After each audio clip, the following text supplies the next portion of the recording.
We are back again live here on the Carpe Diem Network YouTube channel. It is I, Deshaun Walton. I'm still here somehow. And I'm in a semi-good mood after this week, which is a good thing. Kinda agitated that fucking Amazon Prime and 11 Labs took a good portion of the fucking money I was gonna use to buy food for the next week, but hey. You know, life is about setbacks and how you bounce back from them, and that's what I've been doing for a long while now, is finding ways to bounce back from setbacks that I quite frankly don't really know how to not bounce back from setbacks, if that makes any sense, I guess. I don't know. But, yeah, slowly but surely, I'm gonna get myself to where I need to be, and hopefully by May, I'll be out of this fucking issue that I've been having. So hopefully things pan out how I hope they will. As far as therapy goes, I still have to get the paperwork necessary from the place that I signed up for it so they could finalize the start date of me doing therapy sessions. And yeah, that's gonna be something. Kinda scared. In all honesty, that's probably why I stutter so damn much, is because I'm scared of going to therapy. Especially considering the last time I went 6 years ago, it didn't go how I anticipated. But hopefully this time things are different. But right now, we're gonna go through the superstar creations that me and Amanda and a few of us have conjured up for the shows that are coming up. So, I don't know. I think a couple of these crazy characters, they might pop up at some point. You never know. And I'm also going to show an arena that I made a couple of weeks ago that initially was gonna be the start of like the channel changing names, but after lengthy talks with Amanda, changing the channel name wasn't really the best idea. So what I'm gonna do is, obviously there's Alessia Marcano. I just got finished filming a match for the Reason to Fight show coming up, involving her. And then of course Amanda in a referee shirt, because on that same show she'll be reffing a match. I hope it turns out good. If it doesn't, it doesn't at this point. If it turns out like shit, it turns out like shit. So that's how I feel. But a couple of these characters you might have seen before in some way, shape, or form. And another one of these, 80, and hello, my good sir. Excited for 25, but nervous as to how the island will affect call creation. I don't know. I don't necessarily feel like the island thing is gonna affect call creation much. Especially not in a negative aspect. If anything, it should positively affect it, because the island thing is basically the city from NBA 2K. If you've played that, if anybody has played that before, it should give you a gist of what that's going to be about. It's going to be like a free roam kind of deal, and you interact with other players, and what the hell is the word? initiate online matches. I guess that's what they're gonna be going for with 25. I'm not being tagged in here. Hopefully I'm not being tagged in anything fucking stupid here on Discord.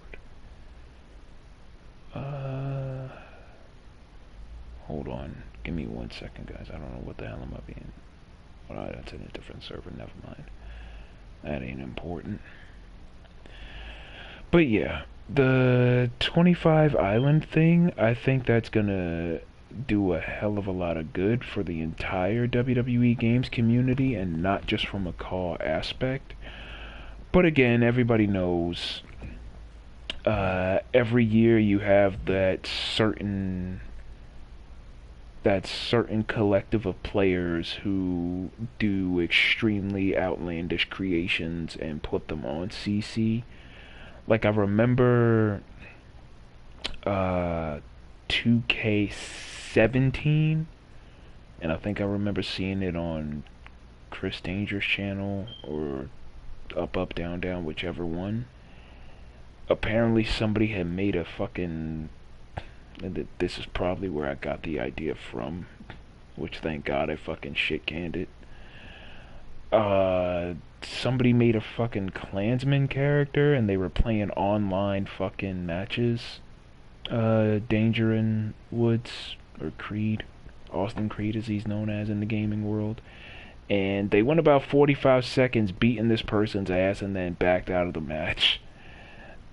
I think the video is still on YouTube somewhere, but yeah, every year you're gonna have that collective of players that do outlandish and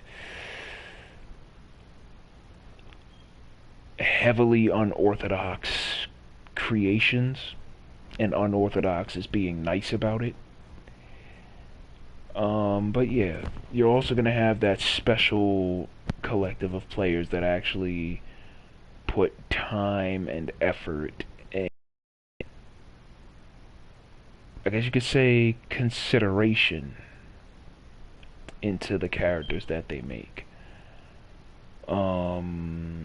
Because there's a few people that I know personally that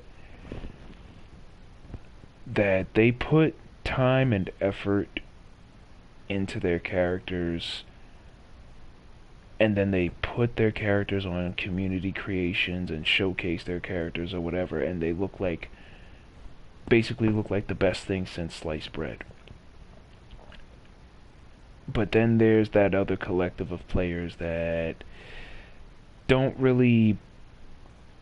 They say they put a lot of effort into creating a character, and then that particular character comes out looking like a blatant ripoff of what's seen on TV. You know, like something of like either a Roman Reigns variety or a Usos variety or a Finn Balor variety. You know, just to give a few prime examples, like a lot of people who create characters that don't necessarily know what that particular character's end goal is. They don't necessarily know what they're doing, and I'll admit I'm guilty of that myself, which is why I've created so many characters over the years, as you can see here with a good chunk of them. But yeah, in the end, when it comes to creating a character, it's all about knowing what the character's initial goal and end goal are, as well as who they want to be involved with helping achieve that goal. Because you don't want 7,000 ideas popping in your head and then everything ends up all over the place, like most of the shit that I've done. So, but yeah, you got a whole lot of characters here. Of course, Abigail Mason, she's gonna be a bit of a major character in one of the stories coming up. And of course you got Aimi Sato, the co-leader of the Zero Tolerance Syndicate. Alessia Marcano, Ill, which is one of my characters, but still from an in-character perspective, Ill. Then, of course, my lovely smoking hot wife, Amanda, in her wrestling gear, as well as her refereeing gear, as I said earlier. And then, of course, you got Andrew Cortez, the finest referee, next to Kenji Yamamoto, which you'll see momentarily. Artemis Abramo, the matriarch of the Abramo triplets, that family. She's also a CDN councilwoman, storyline wise. Arthur Harrison. So, funny story about Arthur Harrison. I wasn't sure whether or not if I should make Cliff Harrison have kids until about halfway through the last full show, like the last full 2 and some odd hours show that we put out. But knowing how goofy and out there the Cliff Harrison character actually is, I said, you know what? With him having 2 wives, it's only fair for him to have at least 2 kids, one from each wife. So I still gotta make Mildred, by the way. That's gonna be coming in the next day or so. But Arthur Harrison is the only son from Cliff Harrison of this lovely, big, beautiful ball of sunshine known as Bernadette Vespucci. I still don't know why I came up with that name.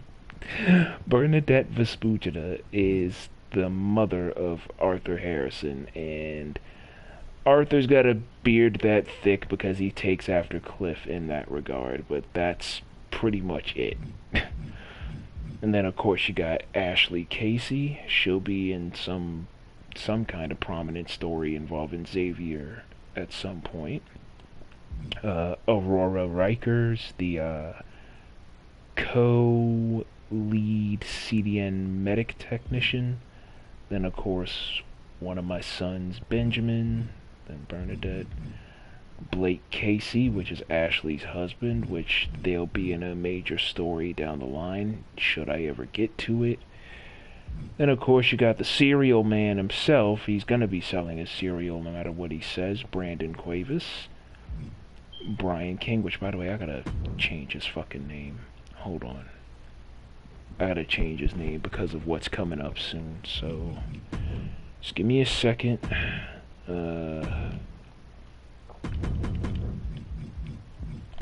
Because I've been listening to a lot of Chicago rap music lately. So this will be a play on words, so to speak. Brian the King Vaughn. And yes, that motherfucking asshole. I'll just put King for now, but y'all get the gist. Y'all get the gist.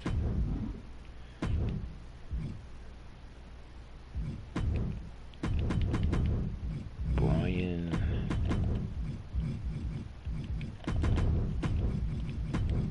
King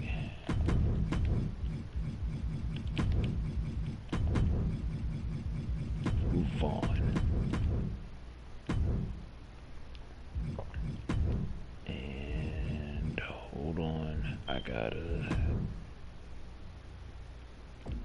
Let me see if I can find the name Vaughn.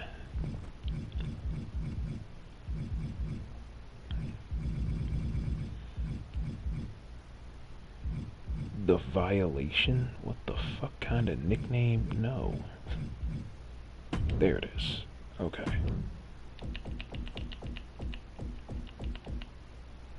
Don't know what the hell kind of weird ass nicknames they coming up with in this goddamn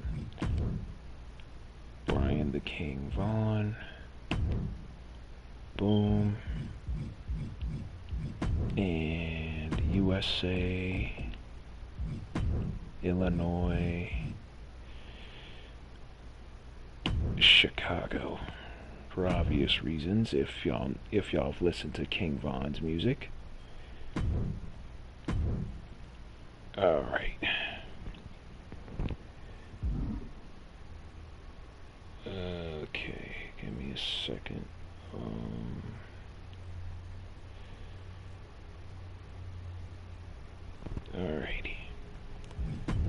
save. Oh, I gotta sit up, guys. I have not really done much today other than edit. And that's also a habit of mine that I'm gonna have to break. Frankly, this year I want to get into the habit of getting out more. You know, like getting out and being more social.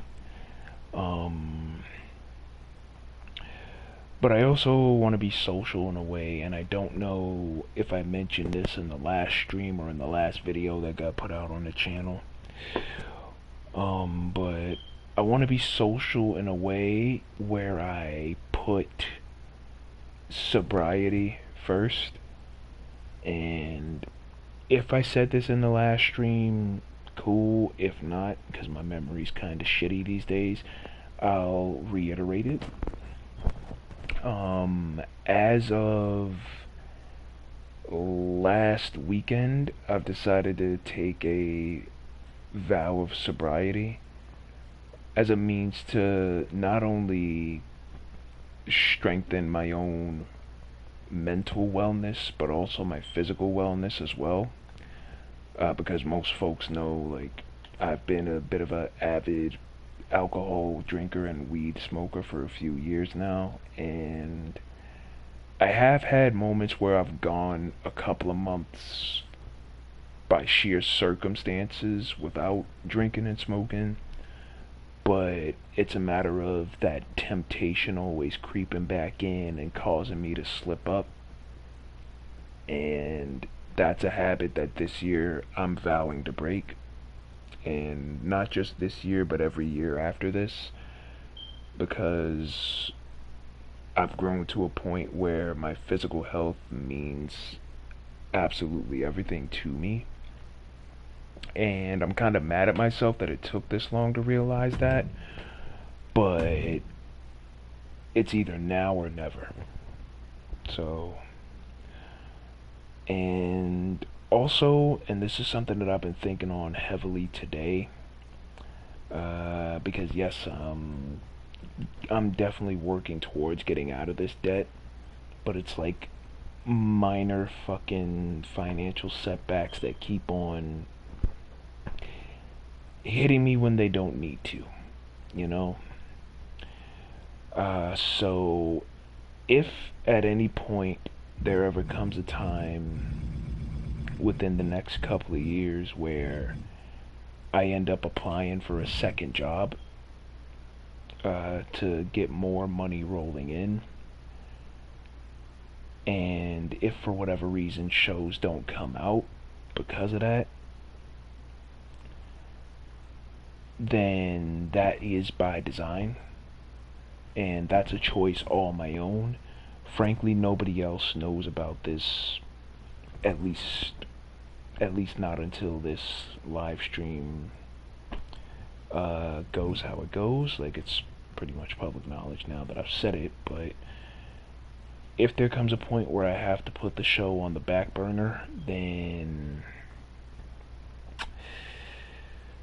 I'm doing it mainly to heighten my finances and lessen my financial problems, shall we say. So,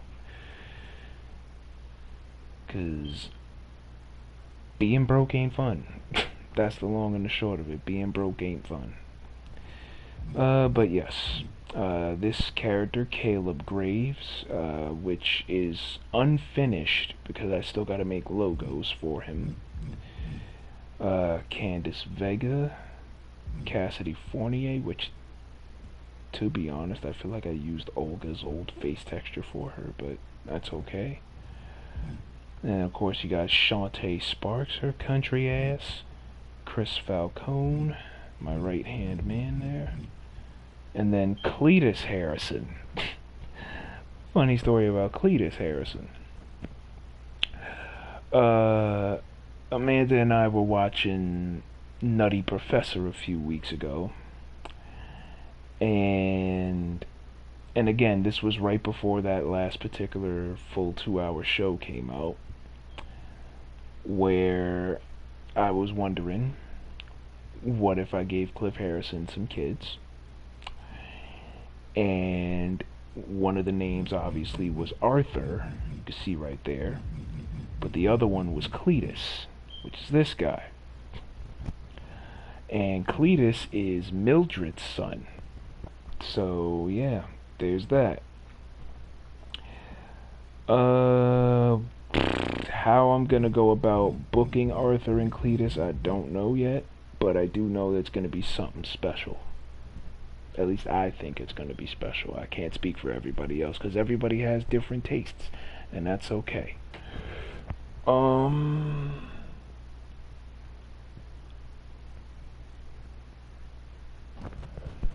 Let me see. Shit. Then of course you got Colton Lee, Colton Brantley. I don't know why the hell Mandy spelled it like this, but that's okay. I'm gonna fix it.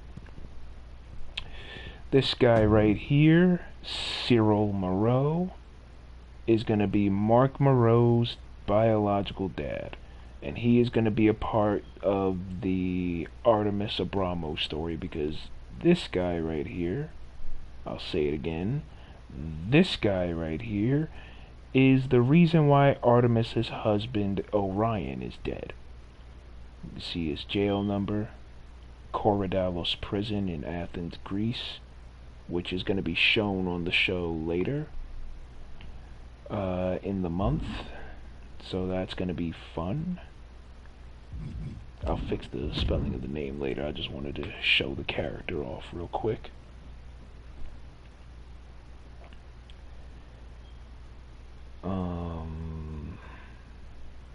I hope I pronounced Korydallos right. If I didn't, I do apologize because again, this character is part Greek, part Italian, so, and a little bit part French considering the Moreau last name, so yeah. And then of course you got the Catboy, Damian Shelley, Damon McCarthy, and I'll show him in a second. Me, my youngest boy, Deshaun Jr., who's probably the most logical of all the Walton kids, because he's honestly the when it comes to the story later on down the line, Deshaun Jr. is going to be the voice of reason behind everything somehow, which is shocking considering that the rest of us aren't, aside from maybe Amanda. And that's probably where DJ gets it from, the being the voice of reason. And of course you got Ivy, you got Dominic Cato, which I think, let me change him up. Hold on. Because I kind of want to change him up a little bit this year. He's got the same body frame as 23.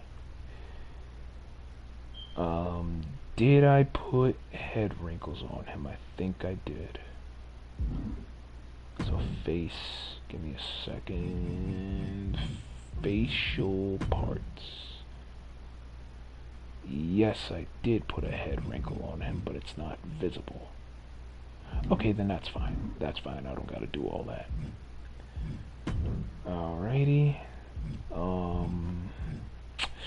I don't know what I'm planning to do for his wrestling attire, but it's gonna have like an old school feel to it, I think. So there's that. Appearance, I'm gonna change his hair. But then again, maybe I don't have to.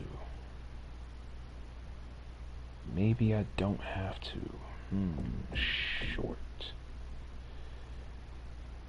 I mean, that does kind of make his forehead look big as shit. We don't want that problem.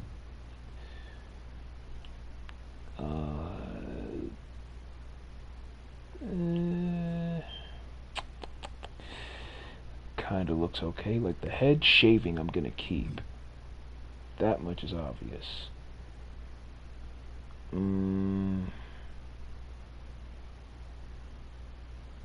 This is honestly bringing back very old school Dominic vibes from when I made him back in 18.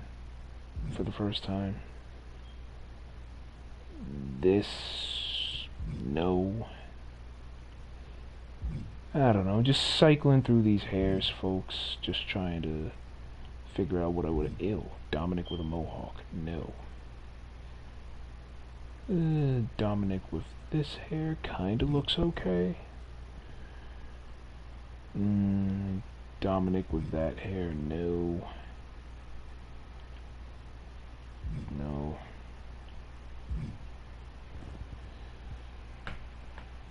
Alrighty, hold on.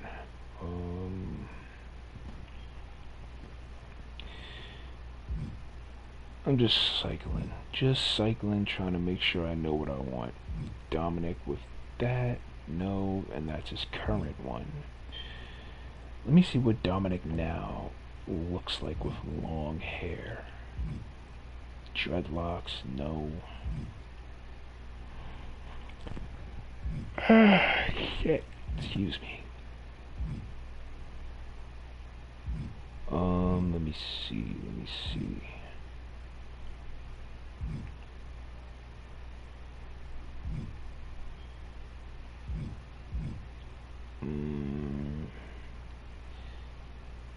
Yeah, Dominic with long hair does not look right. Nope.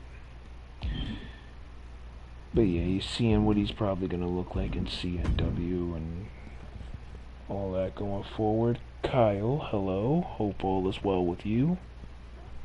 Just streaming and chatting and streaming and all the good things in between.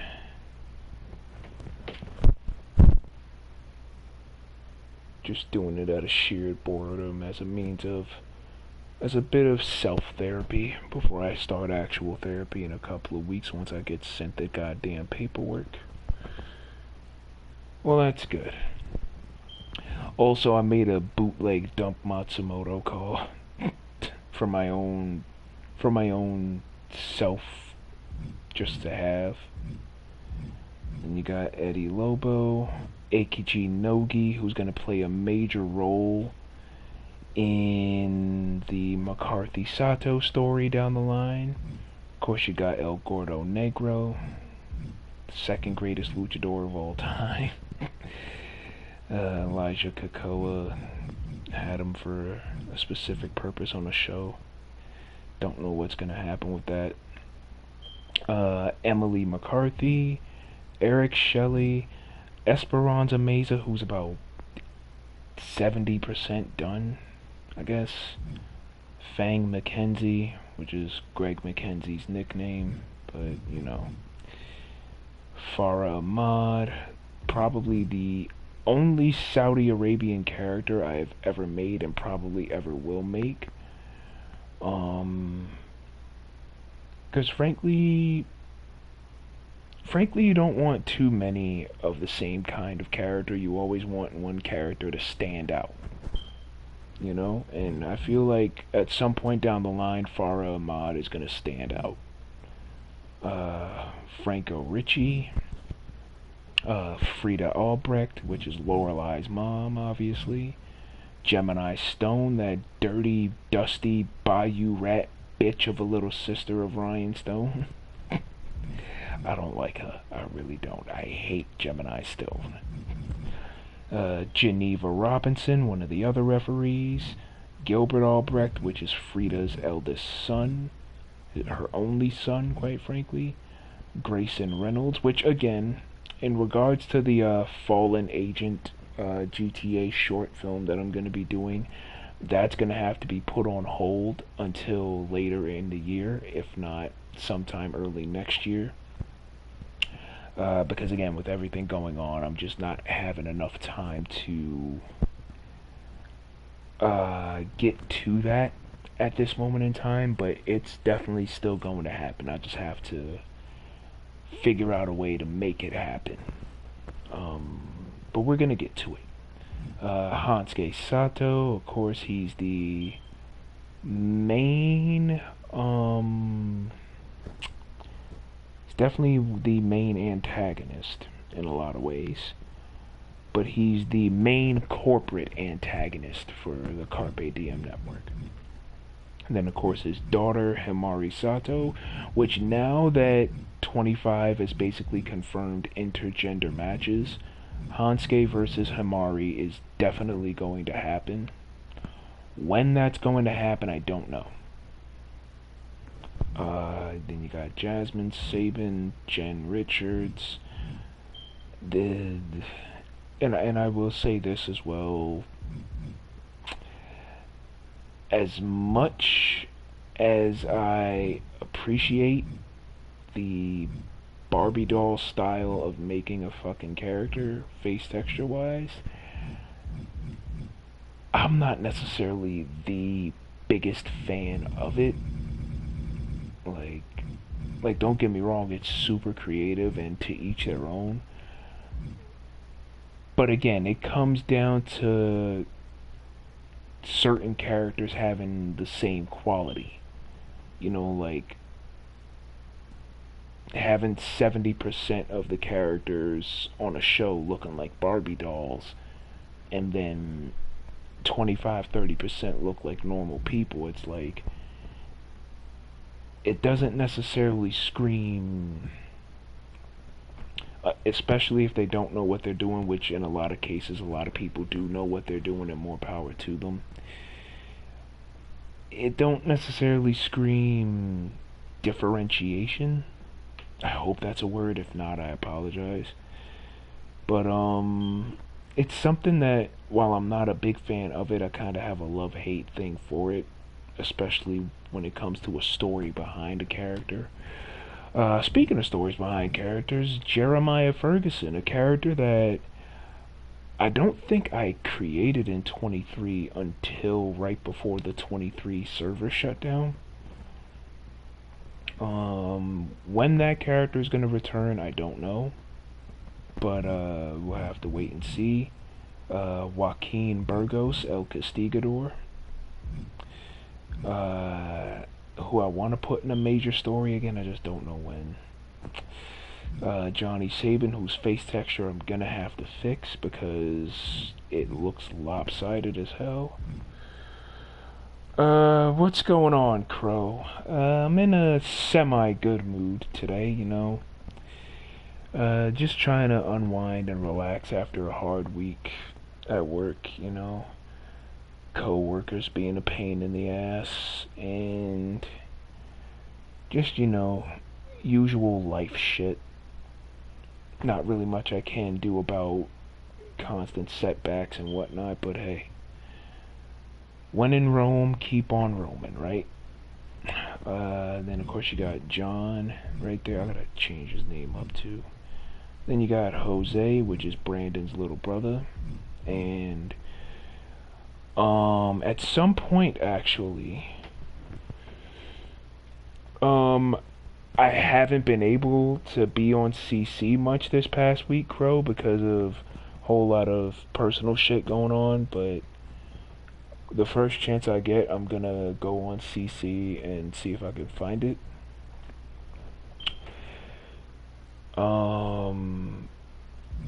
But yeah, circling back to Jose, he's gonna play a major role in the Hansuke Sato story as well.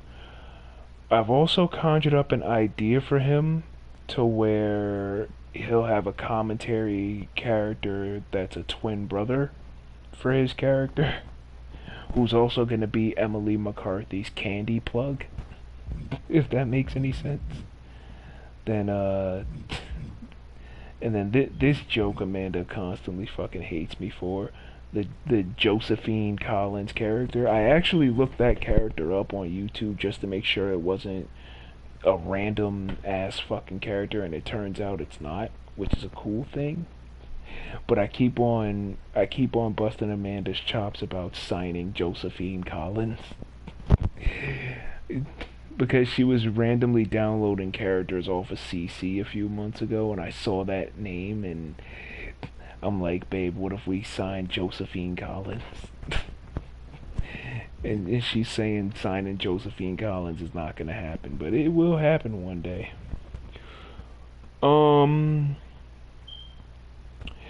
As far as new pay-per-views, like as far, I'm pretty sure you mean as far as like a call aspect goes.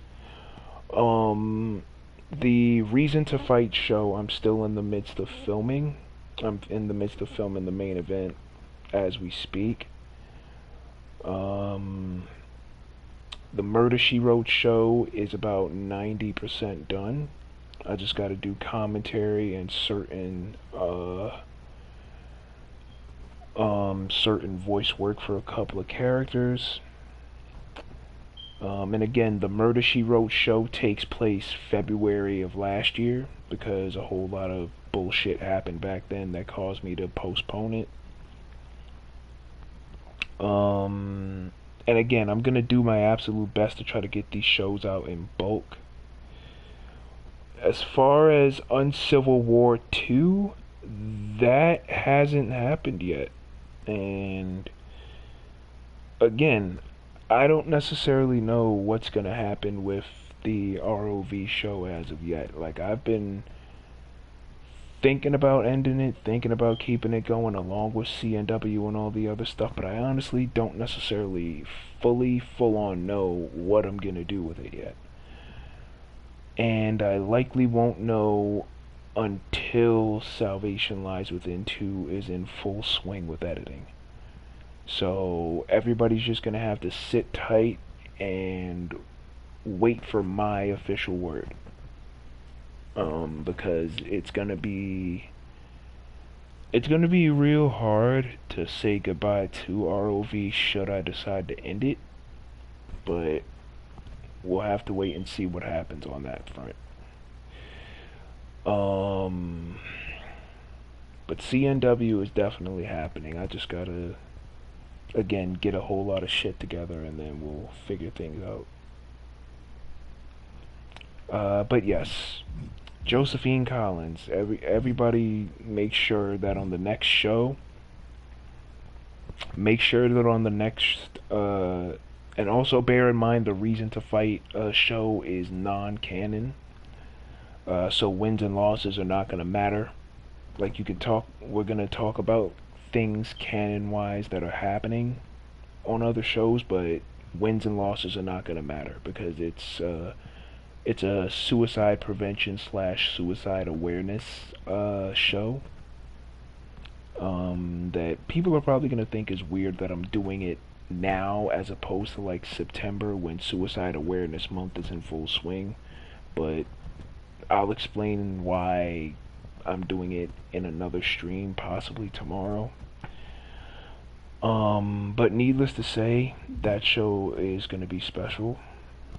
All the other shows that are going to come out are going to be special in their own right as well. And y'all are just going to have to wait and see how they turn out. If they turn out good, they do. If not, if not. But what I want y'all to do as a favor to me, and she's probably going to kill me for this later, but what I want y'all to do for me, not on the Reason to Fight show, not on Murder She Wrote, but on CDN Showcase 5, because I'm getting a very big idea here. When CDN Showcase 5 comes out, I want y'all to bug Amanda as much as you can with the hashtag signed Josephine Collins. Because that is gonna it's gonna annoy her a great deal, but she knows it's all in good fun. So but yes, circling back to showcasing these characters here, Junichi Hano, which is the police officer, if y'all remember from a couple of CDN showcases ago, that was holding the Tenzan Minoru character, which I gotta create later on, in his holding cell as Hansuke Sato was coming into jail to free him, because that character, Tenzan Minoru, was supposed to be on death row, but Hansuke Sato's a powerful man in Japan in every aspect of the word, blah blah blah. If you've seen the shows, you'll know. I'll try to explain it better than this in another video at some point. Don't know when, but And of course, you got Juno Marcano, the matriarch of the Marcano family, which is, hold on, let me scroll back up, which is Alessia and Narcissa's mom. Of course, Alessia is the older of the two sisters. And everybody already knows why Alessia and Lorelai are related. I don't really need to thingamajig it. Lenny Slater. I have seen that, and it's honestly a real innovative finish. Um, when it comes to Lenny Slater, I haven't seen too many of his matches, but some of the matches that I have seen, they're very, very good. So I highly recommend watching them. Then of course you got my second oldest son, Caden Walton here. This little fucker. This kid owns his own damn bar, and for some reason gets it from me in regards to being a ladies' man, so to speak. And you'll see why in a few shows why Caden is a ladies' man. But needless to say, you got the fairest referee on the entire Carpe Diem network, Kenji Yamamoto, who probably will be wrestling as well. Don't know yet. And of course you got this bitch, Kira Knight, who is the secondary corporate antagonist alongside Mark Moreau, which I gotta get Amanda to create him again at some point. Then of course you got Lariato. Yes, that is his real name. I'm not making it up. I just created this ref character strictly for shits and gigs. I really want to put him into more matches though, so. Then of course you got LaShawna Peary. Why did I name that character that? Now I remember why I named her that, because of that damn Kira Hogan song on AEW. Fucking That's on Period. Oh god, when y'all see this promo of LaShawna's on Murder She Wrote, you'll understand why I'm naming her that. But fucking LaShawna Period. Oh my god. And then of course you got Lorelai Albrecht, who is undergoing quite the metamorphosis here, so to speak. For the most part anyway, but if y'all know the stipulation with her coming up, it'll make a hell of a lot of sense. I don't necessarily know if I applied her new face texture yet. Hold on, I want to make sure that I did though.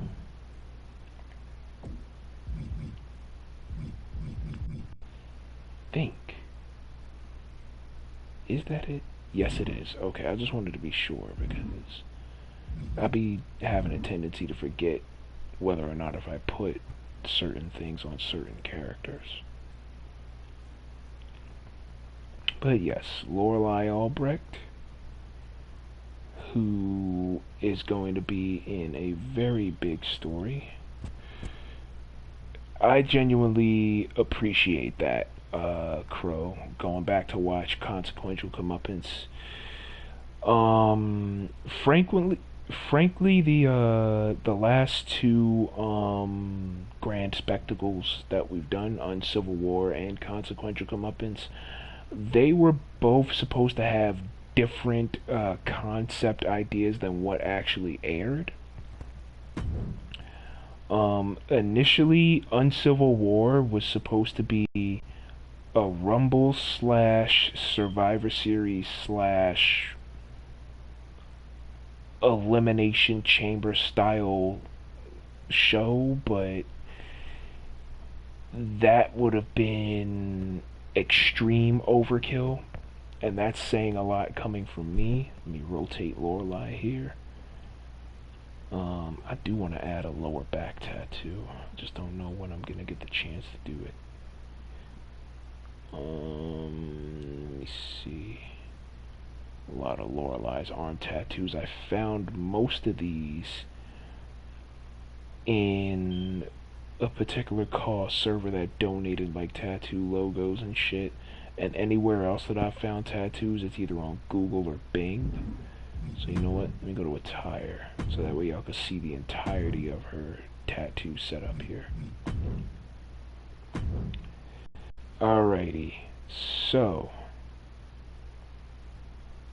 obviously on her head right there, you see Aussteigen, Zurückschlagen, Aussteigen, which is rise.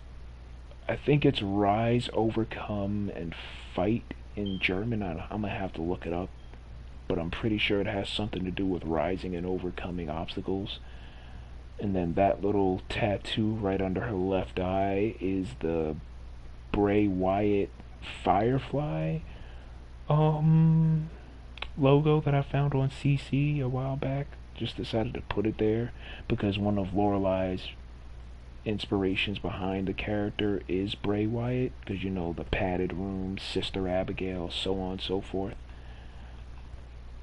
And then you got the teeth on the neck there. Got the chest tattoo. I just fucking bunch a whole lot of tattoos together. This tattoo on the right of the back there, I've had that tattoo on her since I first created her. And this was all the way back in like when 18 first came out. I've had that back tattoo on her ever since then, because it gives it like a horror based feel, just like all these sleeve tattoos give her a horror based feel. Grim Reaper on the left, and then the Ich hab kein Angst mehr tattoo, which I updated, thank God, because the one eyeball tattoo with those particular words above it, it wasn't really cutting the mustard anymore. So then there's these sleeve tattoos, of course. Then I think that's a eroded Jason Voorhees mask on the left side of the back. Then horror-based knife tattoos. See Chucky, Michael Myers, Jason, and Ghostface. Ghostface, or I usually call him Scream, just because it's easier to fucking remember than Ghostface for some odd reason. Then of course this particular leg tattoo I actually found on Twitter, I believe. And for those who are movie buffs, so to speak, if you know where this particular tattoo comes from, then I don't necessarily need to remind you where it comes from. But if you know, you know.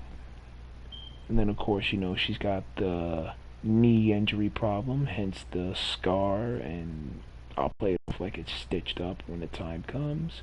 But yes, if you know where this tattoo comes from, I don't need to say it. But yeah, Lorelai is a loose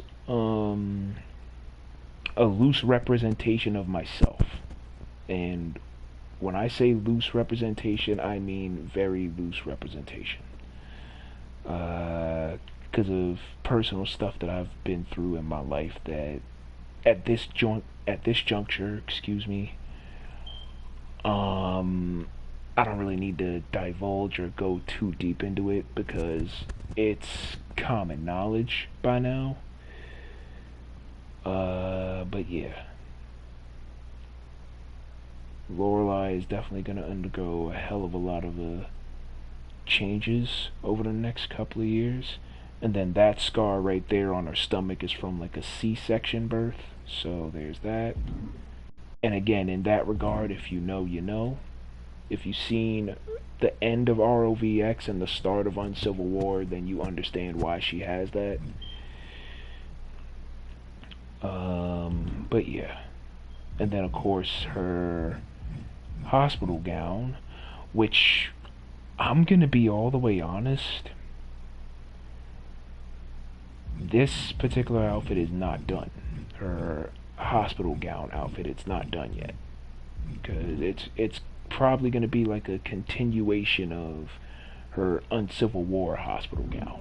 So just sit tight with that, and you're going to like what you see, is all I can say.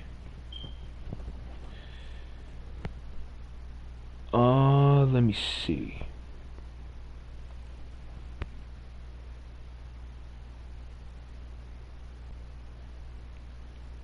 And sometimes this damn game tends to freeze, so as soon as I fucking press a button, it goes to the next screen. Okay. So now, who else do I want to fully show? Maddie Sabin, Marquis Saint Sebastian, which is Brandon Cuevas' commentary persona. Matt Thunder, Maverick Walton, the oldest Walton's son. Maxine Kennedy, one of my side characters, who's like a lower mid-card based character who's going to be loosely involved in the Sato story. Mercedes Hawkins, formerly known as Diana Anderson, and I'll get into why I renamed her that right now.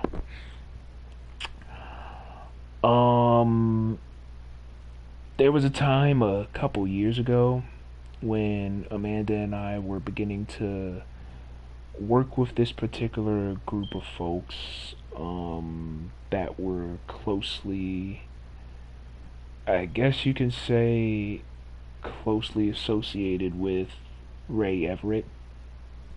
And again, if you saw the last stream, you would know by now that me and Amanda don't rock with him no more. And considering what happened to him a few months ago on another show, I guess right now at this point you could kind of see why. I don't need to go into it. Let me look at this comment. Any tips for masks? In terms of masks, and I'll try to be brief on this point, Crow, it really all depends on the mask type, especially when you want to put a certain design on the mask. It really all depends on the mask type. You know, like for example, if you wanted to put like a Mil Muertes style mask on your character, how the design fits on a mask determines, or hold on, let me try to word this differently because I'm like all over the place right now.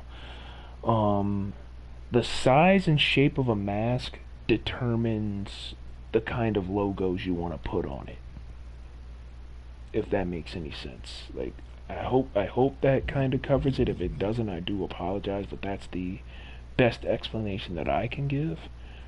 But circling back to why I named her Mercedes Hawkins, there was this one kid, a part of Ray Everett's group, who at the time I thought was a cool kid, who I thought I could teach some things about how the call community worked and how to like piece together shows and things of that nature, because I may not be the best at teaching things, but I make do in whatever areas that I can. But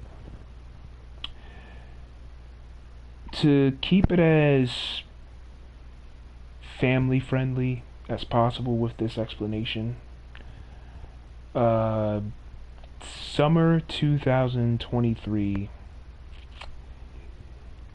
Amanda pulled me into a VC saying that this particular kid, Nick Kaiken, I don't know if y'all remember him, and frankly, I don't know if he's still around. Frankly, I hope he isn't, because I don't like that kid at all.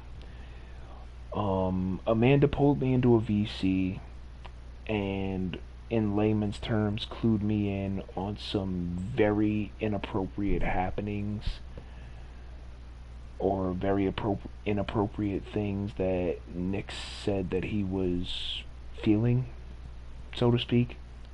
And so Amanda and I pulled him into a VC, and long story short, I fucking cursed him out and I let him have it, because I wasn't about to have that around my woman at all. And there was also that, and it also ties into this, why I renamed her this. And the reason why I named Mercedes Hawkins is largely because of the fact that the name Diana Anderson, it don't sit well with me no more, because there were moments when, right before the whole quote unquote reveal of what Amanda told me about Nick happened, uh, she also told me that apparently,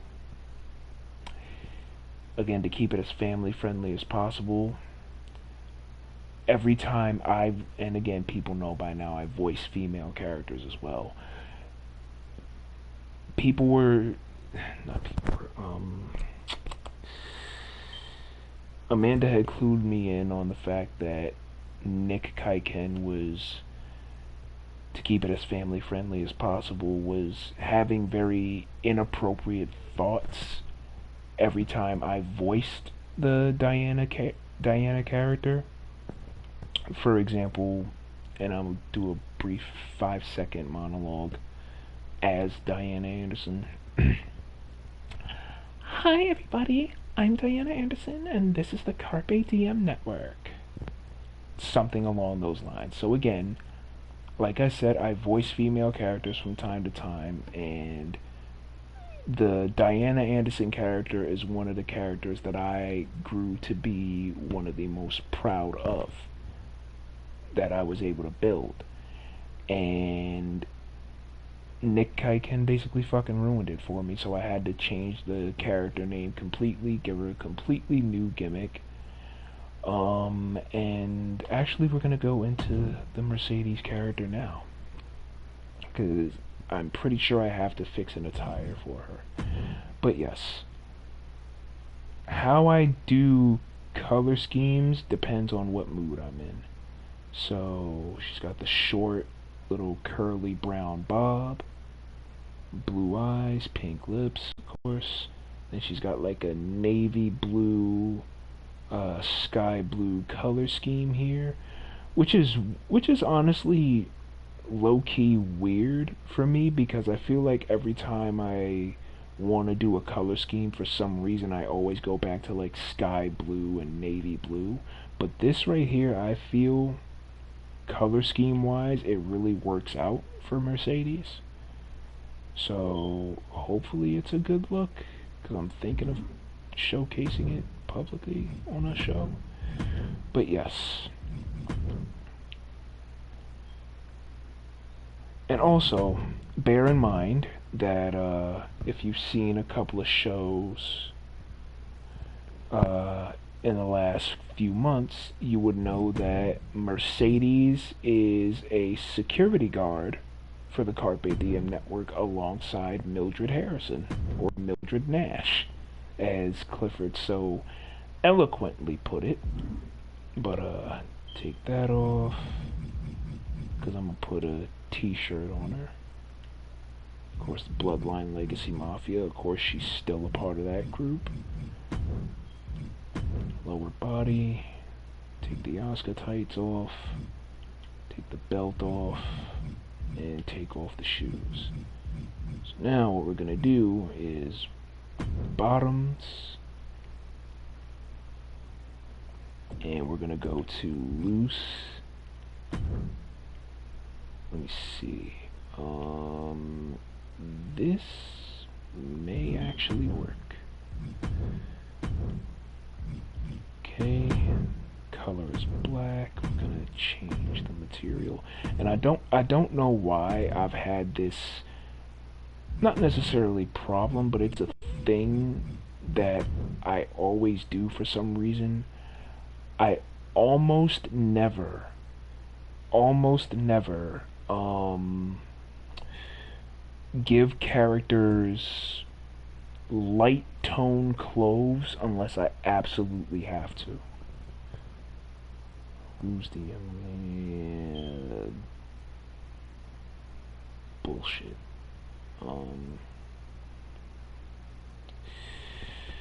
But yeah, Let me see if I can find the proper shoes for Mercedes here. I'll just put those on her for now. And done. Upper body, tops. But yeah, initially, like I said, Diana was like a girly girl, rich girl. Ooh, she actually kind of looks good with the whole Molly setup, actually. But I might actually have to take that into consideration too. But yeah. Initially, the Diana Anderson character was high maintenance, super prissy, super bougie, super fucking super high maintenance, like extreme girly girl who had like a red and black color scheme vibe going for her. And initially I named her Dirty Diana because, you know, high maintenance, prissy, thinking she's better than everybody, using heel tactics to win, naming her after a Michael Jackson song, what have you. But yeah, let me go to short sleeve actually. Where is it? I want to make sure that I get the right shirt. And that is not it. Let's see. Because I don't want any midriff to be showing. Vince McMahon shirt. Okay. Where the hell is... No, not that. No, not that. Not that one either. And also bear in mind that the Mercedes Hawkins character is also a mother to one boy.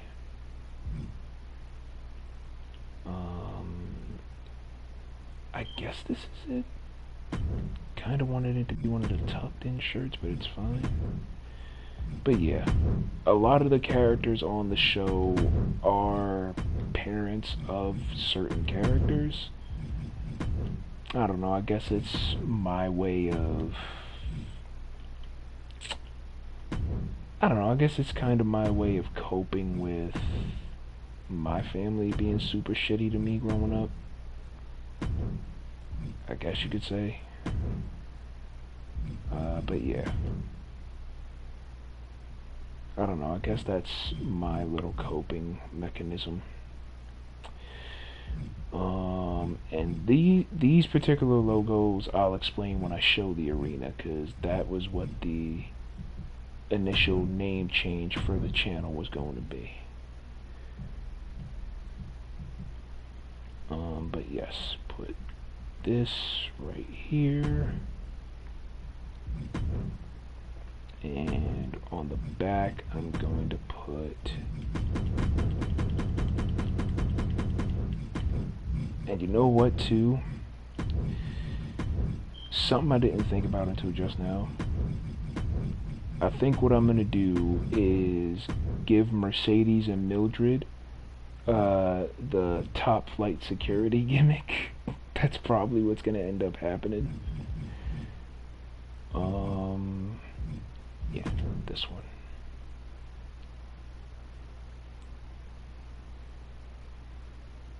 And if y'all seen Friday After Next, then you know exactly what I mean. But they're gonna be basically the white girl version of Top Flight Security.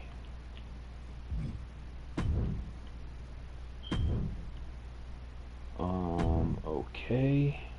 Boom, boom. I'm gonna show y'all a couple of things that I've been working on arena-wise after I show off all of the characters.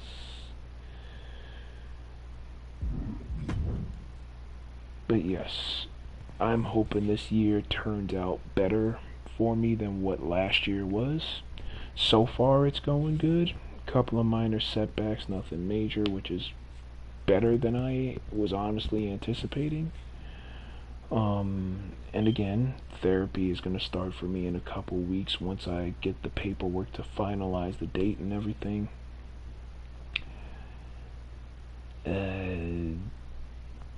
Pretty sure they got a specific way of doing shit with this particular therapy place, so whatever.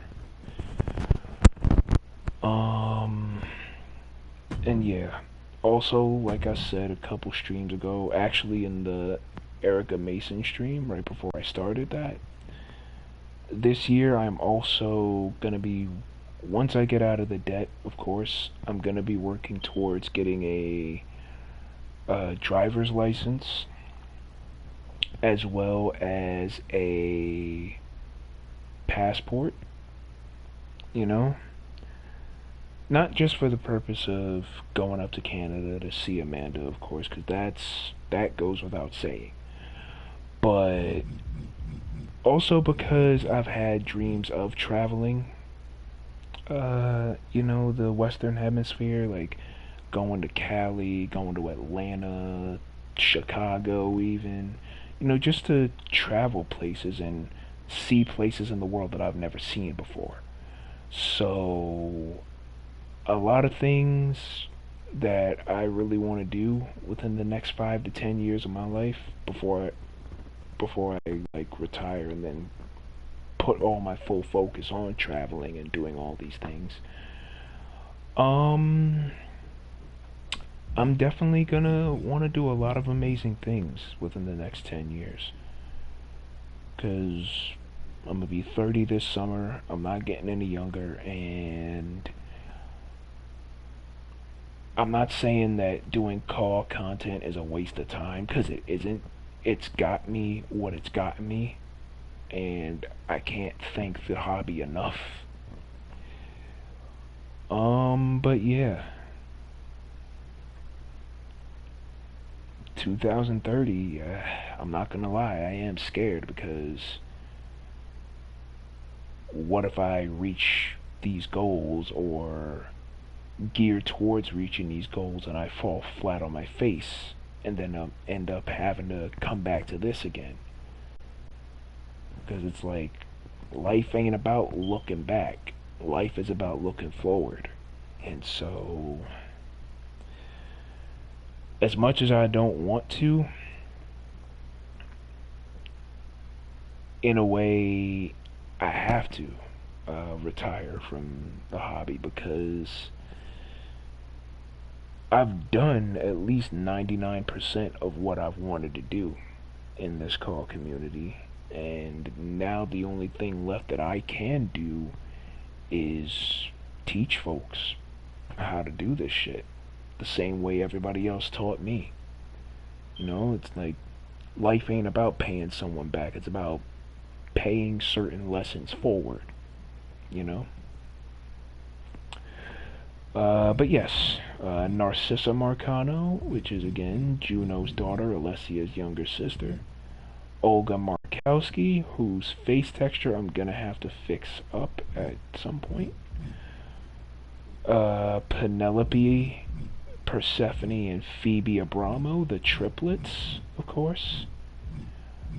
And Penelope's got a stark difference in comparison to the two sisters there because not every character has to look the same. Then, of course, you got Penelope Maxine Shaw, who I'm gonna edit at some point. And then, of course, you got quite possibly the greatest character I've ever created in Purple Pimpin' Clifford. and I'll show y'all why he's looking like this, or rather show what he looks like on 24. Because initially I was gonna give him dreadlocks, like some fucking Mace from Retribution dreadlocks, but I figured, why not do this to him? Good old Purple Pimpin' Clifford with the raggedy scalp hair, fucking Mycroft Holmes mustache with a goddamn Viking braid beard, looking like a purple ripoff of Otis and Chad Gable. I don't regret making the worm his finish though. I really don't. What's going on, Jen? How you doing? Just showcasing some of the characters here, but yes, Purple Pimpin' Clifford Harrison. I think I'm gonna make his middle name William and just call him C.W. Harrison and dress him up like C.W. Anderson from ECW. No, I can't do that. No. Oh, fucking Christ, man. Purple Pimpin' Clifford. You know, I almost contemplated making him the final world champion ever, just to see what people's reaction would be. I'm doing as good as I can, Jen. You know, I'm doing as good as I can.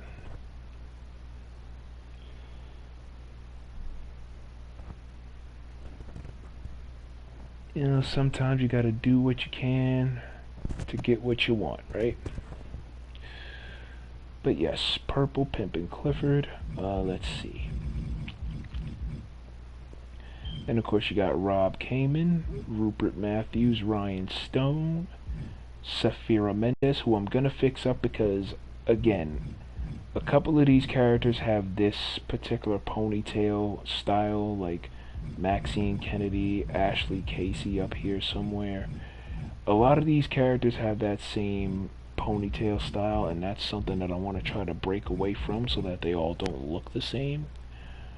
But yeah, Safira Mendez, who's got the 2 stab wounds on the side of her ribs, if y'all have seen it.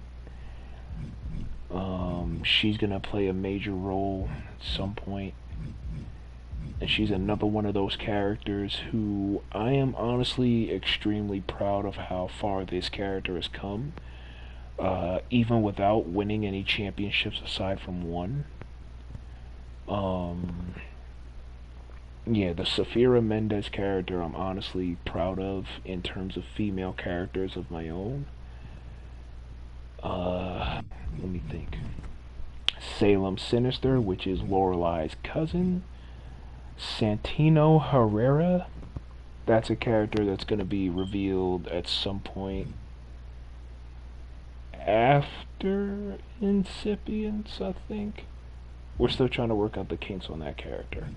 Selena Albright, one of the newest CDN signees. Shauna Gears.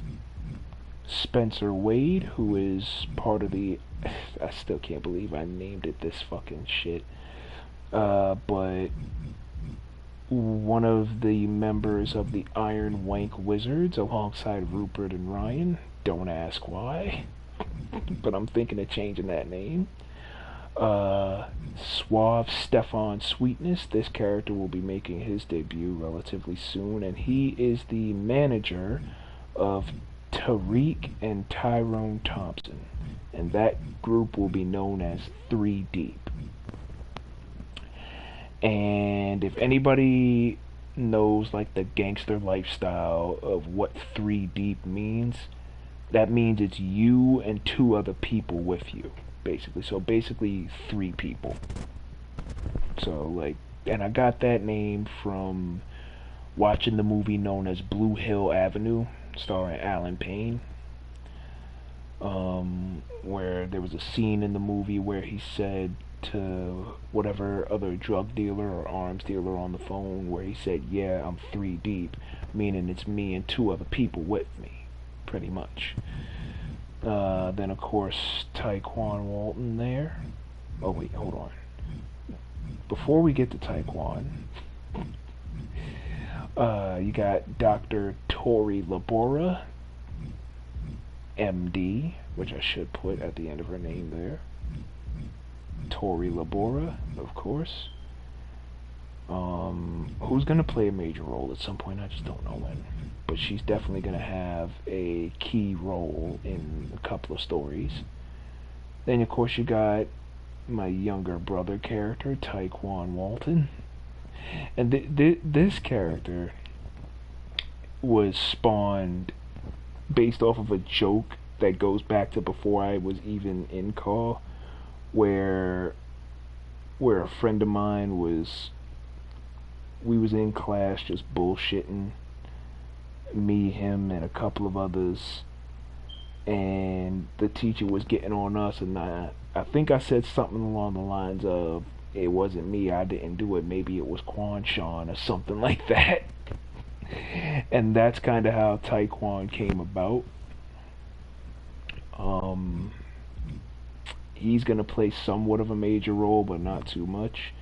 And of course, you got Tyrone Thompson, and again Tariq Thompson, Virgil Belmont. Xavier Karuki, who's in a bit of a major story right now. I swear to God, I hope I'm pronouncing that name right. Karuki. I don't know if it's Karuki or Karuki. If it's either or, cool. If I'm mispronouncing it, I apologize. And then of course you got Yana Shelley, the vice president of the Bloodline Legacy Mafia. Soon to be Prez, as you will see in upcoming shows.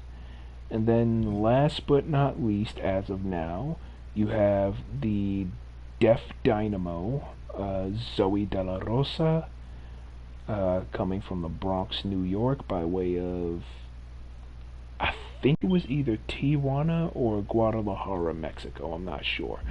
But she is also the half-sister, and I don't know if I made it clear enough before, but she's also the half-sister of El Gordo Negro. And if y'all need any clarification on that, go back to Showcase 2, CDN Showcase 2, and you'll see what I mean. But yeah, Zoe De La Rosa is gonna be in a major story coming up as well, or at least major enough to where it'll stand out in a lot of areas. And Yana and Zoe gotta run back their match from a few years ago. Because again, and I'll showcase Zoe here real quick before I go into the arenas. Zoe, and this particular color scheme, I'm very proud of how it came out. You know, like a deep purplish burgundy. Because I don't do this kind of color scheme often for any characters, especially when I don't know what the overall outfit design is going to look like. But Zoe De La Rosa, high flyer, moveset heavily influenced by like Ricochet and Rey Mysterio and things of that nature. And the reason why she's got that hearing device in her ear is because, if I haven't told anybody this before, she is deaf in her left ear. And I don't think I realized this, but up until recently, I realized that Zoe is my way of paying tribute to my now deceased brother Greg, because he was deaf as well, so Zoe is my way of paying tribute to him. And I'll explain that to Amanda in a private VC a little bit later, so that way she further understands the whole idea behind Zoe. But yeah, Zoe De La Rosa, who I don't know if I'm gonna add tattoos to her arms. Well, then again, it's probably not gonna matter, because her tattoo would usually be in like the abdomen area right here. But she is half Mexican. Well,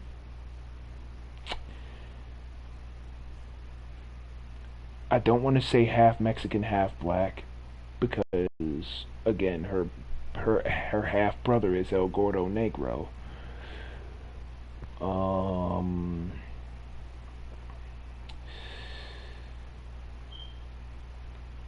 So until I figure it out, Zoe will be fully Mexican, and she's got Lucha Libre in her blood, pretty much.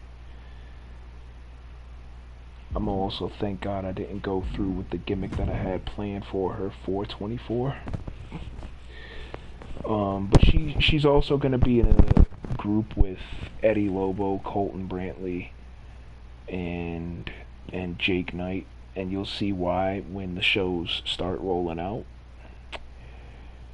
But yeah, Zoe De La Rosa is a character that I'm also extremely proud of, because she's coming off of not only her major knee issues that she's had the last couple of years, but one of the main things from VWU right before I left that I've kept canon to this day is when Zoe De La Rosa got thrown 35 feet through a searchlight by the Mother May I character that Hit Kid had on that show. I don't quite remember. But in Zoe's regard, that's one of the things that I've kept canon, just because it wouldn't make no sense for Zoe to just randomly fucking appear 2 shows later after nearly being killed, and it just wouldn't have made sense. But now, oh god, I switch positions in bed here. Okay. Now, folks, we're gonna go into the arena section of this stream, I guess.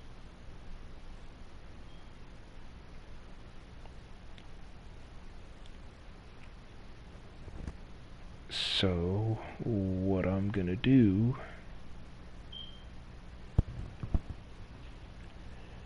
is, obviously, a good chunk of these arenas are modded. Got those off of CC. I thank God that they work as good as they do here.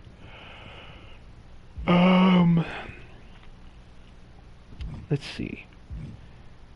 I am gonna show you guys, where is it? This right here is what the Carpe Diem network was going to be rebranded into. Because I've seen a lot of the ways that people have utilized in order to, I guess you could say, garner a broader audience. This place was going to be called the Virtual Wrestling Conglomerate. And yes, that is what it was going to be called. But I talked things over with Amanda beforehand, and we both decided that calling it that wouldn't make sense.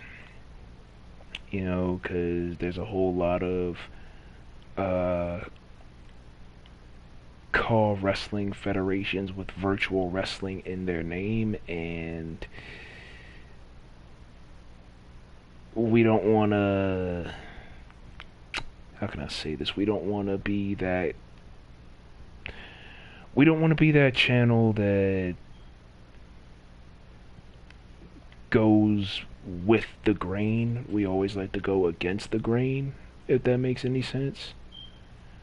So what I will do with this VWC logo, I am gonna put this particular logo in one of the servers that I'm in and say that whoever wants it can have it. And also, for the record, the fucking human shape right here, that's just a silhouette of The Rock, so don't pay too much mind to that. But yes, when it comes to this particular logo, I'm fairly happy with how it came out, you know? I mean, to be fair, TRG, I've been going against the status quo my entire time in this community. But yeah, whoever wants this particular logo, or even the logo absent the Rock silhouette, which is this right here, y'all are more than welcome to it. I just gotta put it in the particular server that I'm in and say whoever wants it, whoever wants to turn it into their own federation is more than welcome.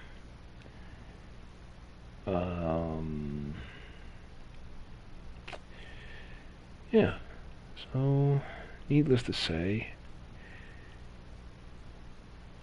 I think it's a pretty decent logo. Granted, it's not grandiose like some people's logos are, but hey,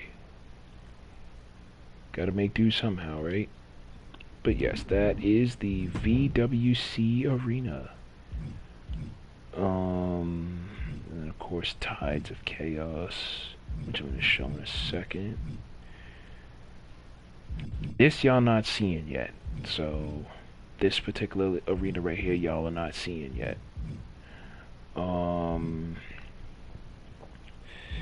But what I can do though, because I gotta make the goddamn standing room only fucking arena at some point. But yes, this right here, and again, this is just going based off of whether or not if I'm gonna end ROV or keep it going. Probably gonna end it, I don't know.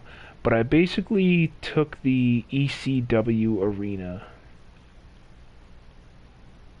and turned it into a faux pas ROV grand spectacle, basically known as Swanson Rittner Showdown.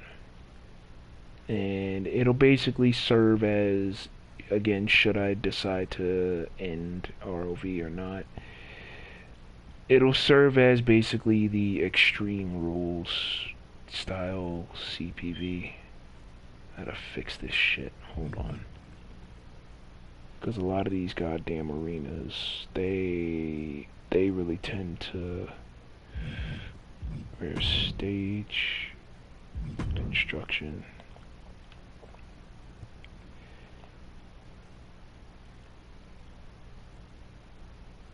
Okay. Accept.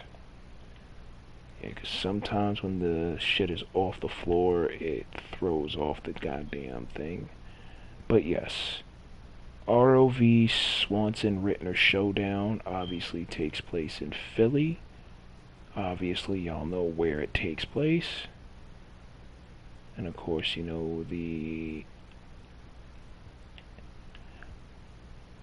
I am almost certain, and I could be wrong, and y'all could correct me if I'm wrong, but I'm almost certain that Joey Styles called this particular section right here the Eagle's Nest. And I could be wrong, but I'm pretty sure that's what he called that particular section where he did commentary. But yeah, just the whole ECW kind of vibe, even though it's a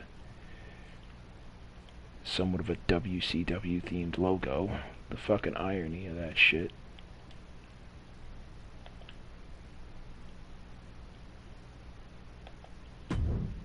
Accept. Yes. No. Oh god, I'm tired. I am beat. Do not upload.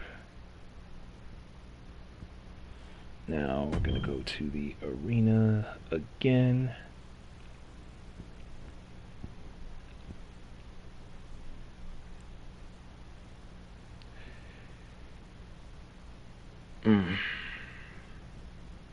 But yeah, guys,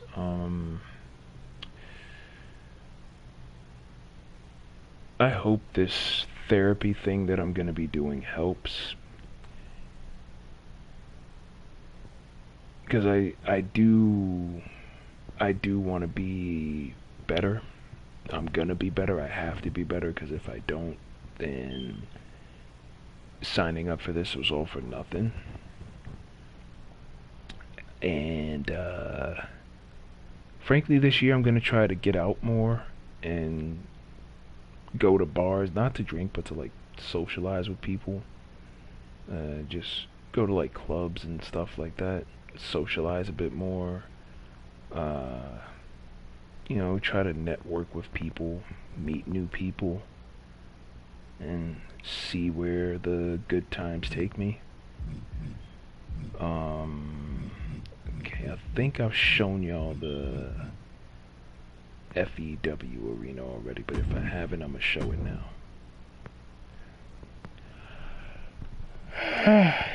Shit. Okay. So this is obviously going to be the sister promotion of CNW. I am honestly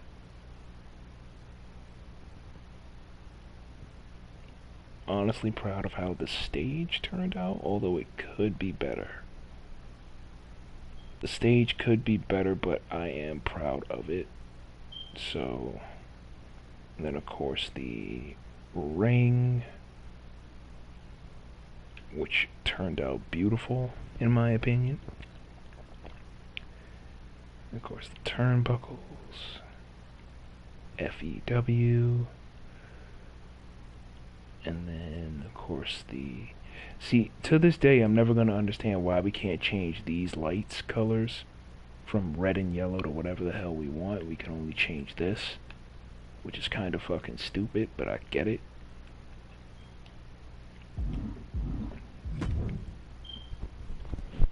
Alrighty, so then of course you got this arena, the Reason to Fight arena, which again, if y'all don't already know, this is going to be the suicide prevention, suicide awareness show. There it is right there. And if y'all saw the comment section on the, I guess you could say, promotional video for it, which I'm not really too keen on calling it a promotional video. It's more of my way of calling for a call to arms to combat against depression and addiction and stuff like that. So yeah, it's really all it comes down to is just combating depression and addiction and fighting against any inner demons you may be dealing with or have dealt with for years on end and are probably still dealing with subconsciously now and don't even realize it. And it's in a lot of ways my way of letting people know that they aren't alone. Because I'm not gonna lie, even when I'm around everybody in this everybody in the server, excuse me,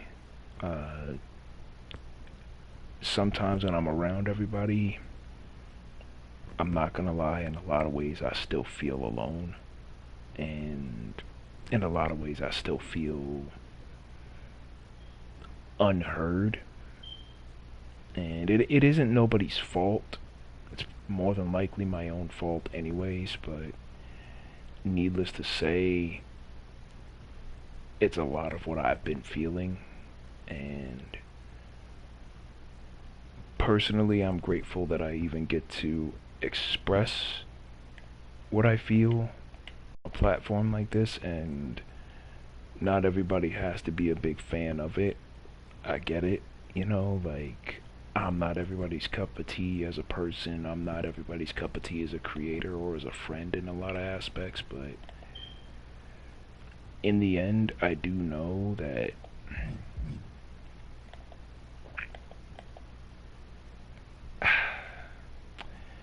in the end, I do know that my heart is always in the right place, no matter who says what about me.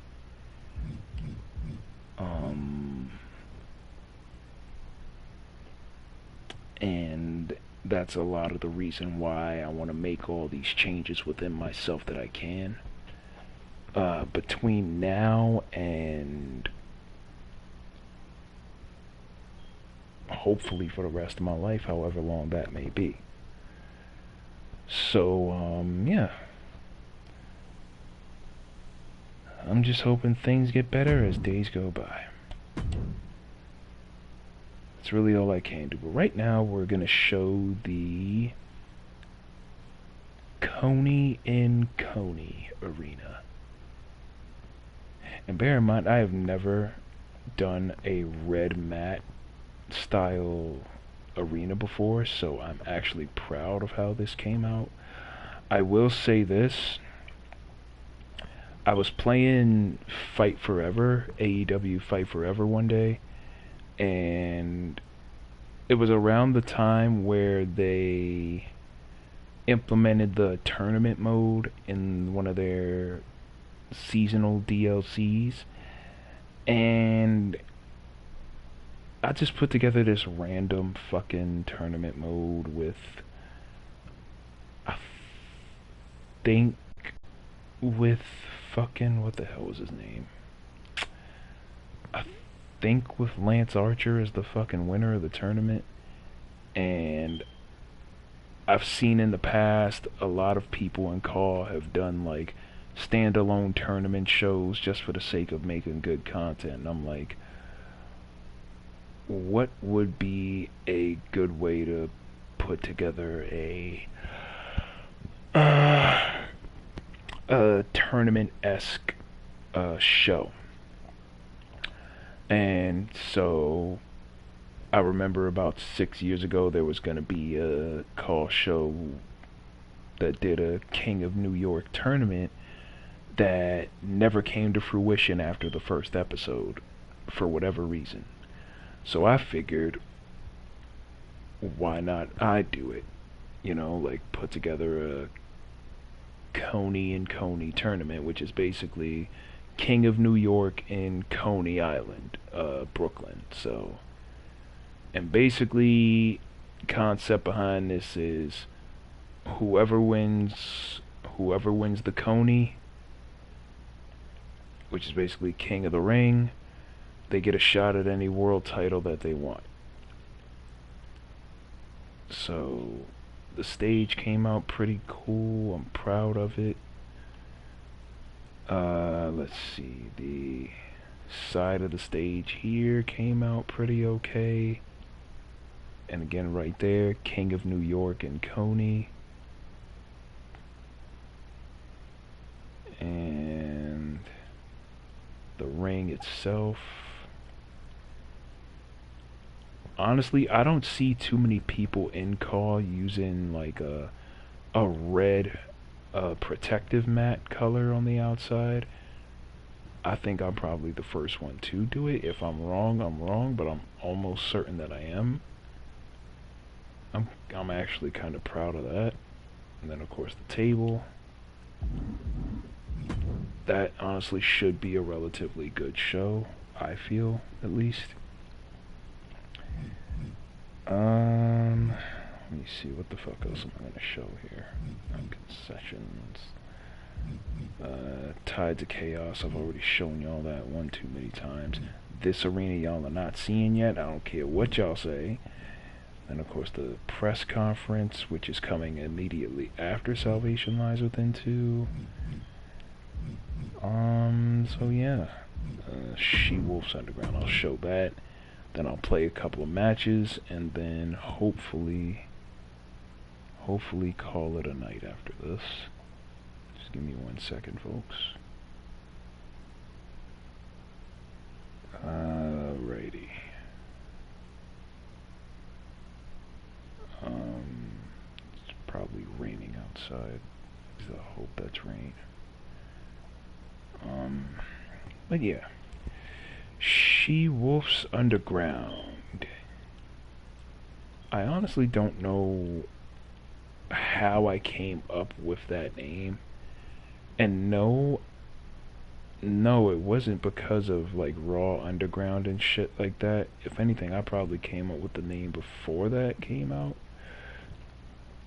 But I saw all these like women's Call wrestling shows all over the community for years, and I wanted ROV to have like a sister promotion, no pun intended, to bring a broader audience to the channel. And so that's how She-Wolf's Underground was born, because I figured women are as independent and as tough as wolves are in a lot of aspects.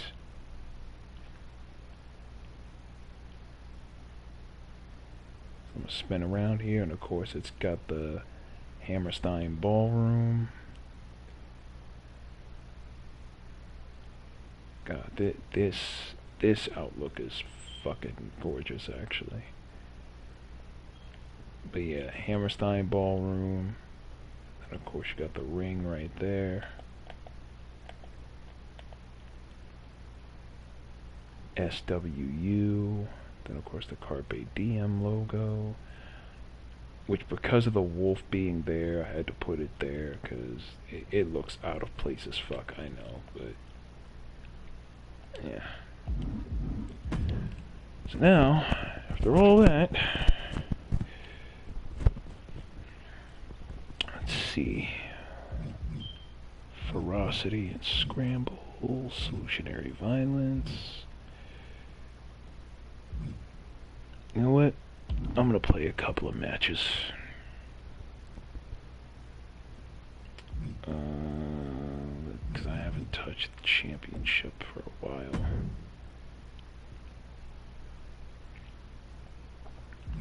So what we're gonna do is we are going to play a match at Swanson Rittner Showdown, SRS. And it's gonna be Extreme Rules. Now I will say this, when I first found out that we had the ability to throw weapons, I was probably happier than a pig in shit when I found that out. I was over the moon.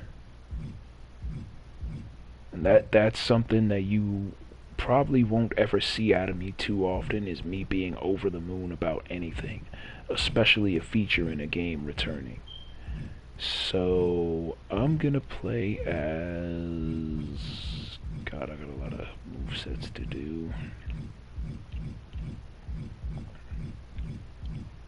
I am going to play as this bitch, Gemini Stone. Oh. Gemini Stone versus... Did I make an attire for Tori? No, I didn't. Okay. Gemini Stone versus... Where the fuck is she? Versus Narcissa Marcano.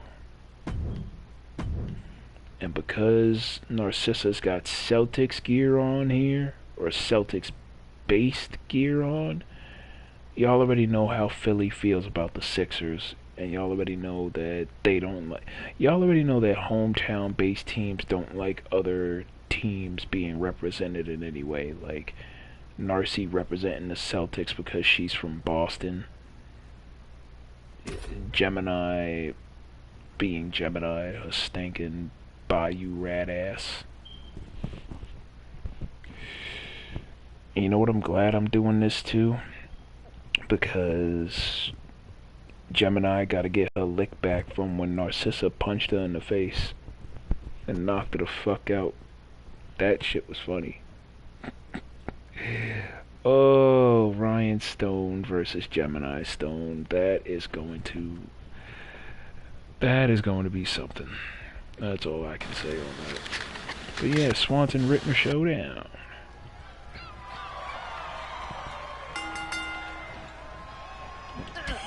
You fucking bitch. Nope, no, Narcissa, you are not... Get the fuck off. Gemini with a forearm.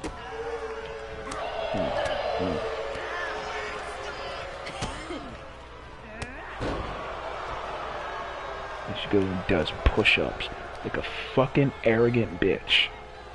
Like the arrogant fucking broad that she is. Get the fuck down, Narcissa.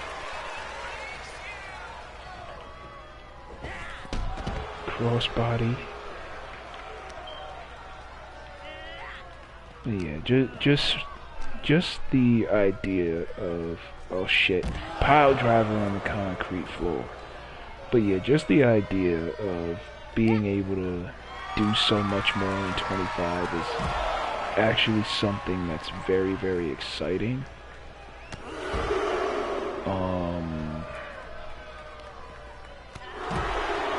I honestly can't wait to try the new features out myself. Come on, get up, bitch. Ah, damn it. I honestly can't wait to try out some of the new features when I actually get the game for myself. Especially that one, controlling how the AI operates feature that Phoenix Nitro was talking about earlier today. That's a feature that I'm looking forward to seeing. Bitch. Put the damn hammer down. You ain't bringing the hammer down on me.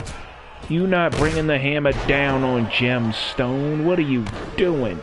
What are you doing, Narso? You, okay, I'm sorry. Okay, I'm sorry. You get the fuck off me. I'm not sorry. Stay your ass down. Fucking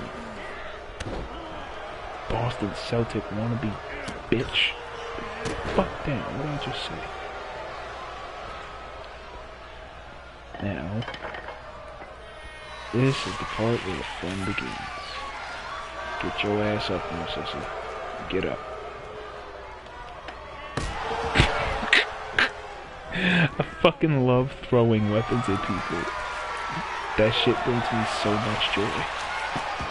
Just fucking throwing shit at people. Bitch! Oh shit, she caught the chair. Okay, I'm sorry. I'm sorry. Fuck! I did not realize you could do that. What's the button to catch the chair? I was not expecting that. No, get your ass down. Ho. Okay. Look, see, she's drunk from the fucking chair shot. She's punch drunk. She don't know where she is. Get the fuck out of here, you whore.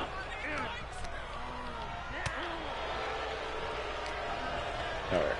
So now, we're gonna go in the corner. Set up a spot here. Alrighty. Wait a minute. Gem's got Narcy. Oh, for the love of God. Superplex onto the chair and the sledgehammer. Fucking bird. Alright, she's getting up. The fuck out of here. Give you a goddamn concussion, you stupid bitch. Bring out a ladder. I'm also very happy that they implemented barbed wire bats and light tubes into 24. That really warms my heart. It really does. Because my inner deathmatch wrestling fan would not have been able to tolerate this shit. What the hell? Get out of here! Who the fuck told you to come here? Bitch! Put the fuck down. Stinking fucking... Not knowing how to pronounce your R's ass, bitch. Get the fuck out of here. Pronounce your R's, goddammit. Get the fuck out of here. Pronounce your fucking R's when you say the word car. Say the word car, you fucking... Out of here. Beat your ass like you stole something.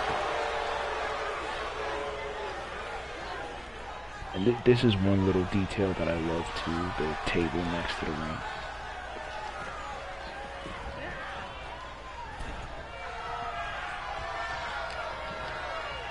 Alright, and now, oh god, pile driver onto the ladder and table, good lord. Alright, get your bitch. The fuck out of here.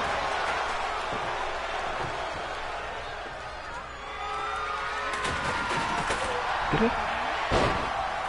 Okay, you wanna play rough, you fucking bootleg Larry Bird ass bitch?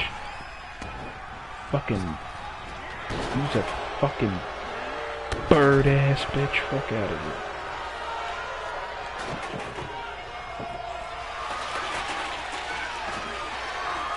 Out of the water.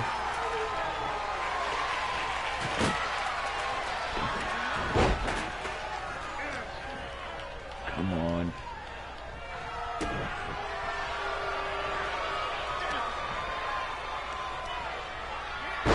Scoop slam the back of Narcy's neck, and again, in character, Narcy has an injured neck that has been nagging her since episode 9 of ROV, actually, and that's a while ago. That's like 3.5, 4 years of her dealing with a neck injury that won't go away. Actually, it's almost 5 years of her dealing with a neck injury.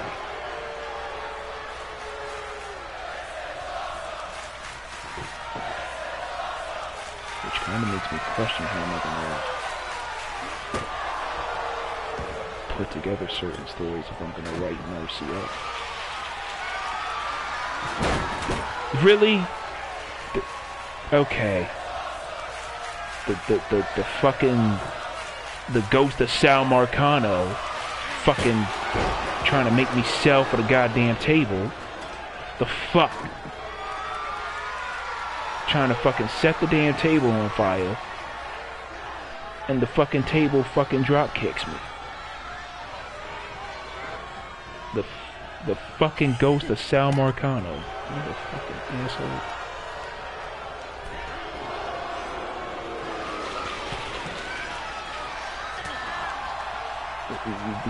You see how this game does me, TRG? Some bullshit. The ghost of Narcissa's grandfather.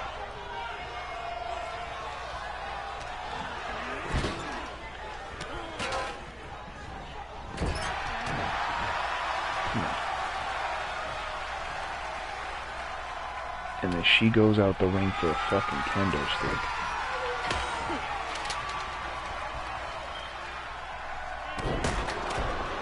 Break your fucking leg, huh? Get your ass up. Snapmare.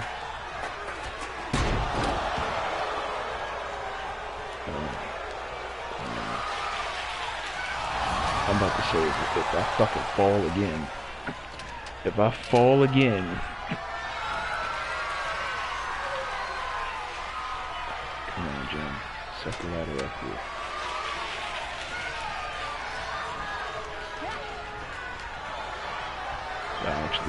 I want to do a spot, bitch. Did I fucking say no? Now you're gonna get dropped on your fucking neck, bitch. No.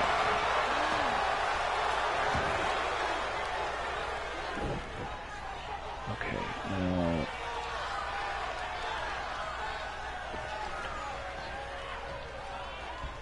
this is bad. Okay, there we go. I literally almost forgot how to climb a ladder. Oh, Jesus Christ! That's not the spot that I wanted to do, but okay.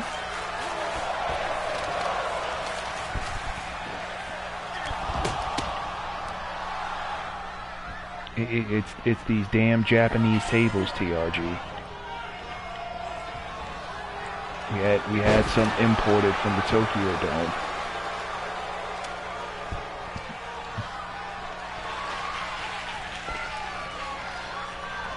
Bitch. Bitch. Fucking whore.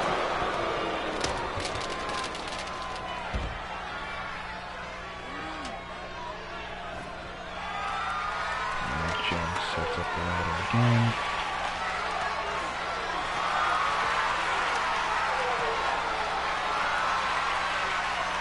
Gemini. Ouch! Really? She catches her by the fucking face. Oh my god. Okay. This is bullshit.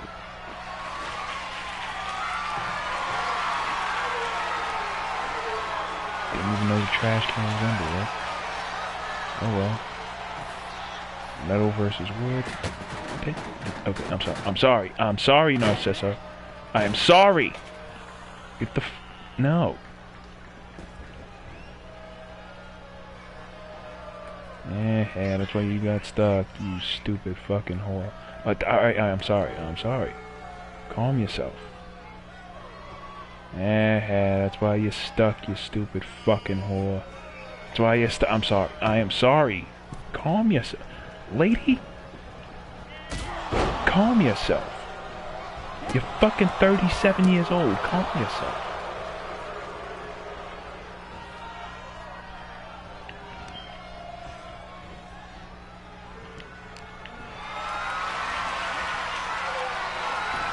And Jem's backing out. Shit.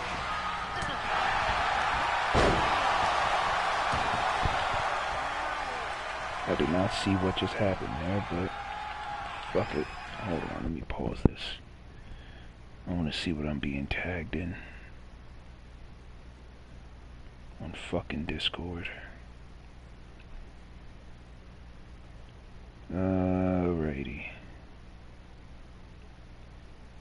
Do do do do do do do do do do. I don't know why Discord on my phone is acting like this all of a sudden.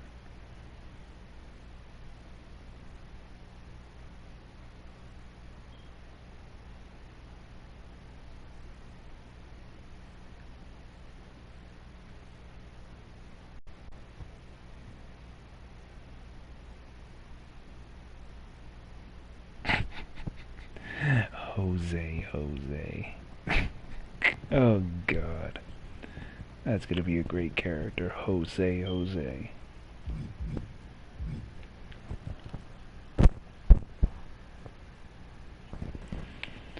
Okay, back to this shit. Come on, Narcy. Eat defeat. Okay.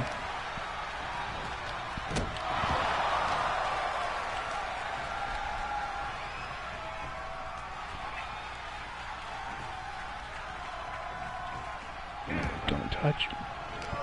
Oh, you fucking derelict. No.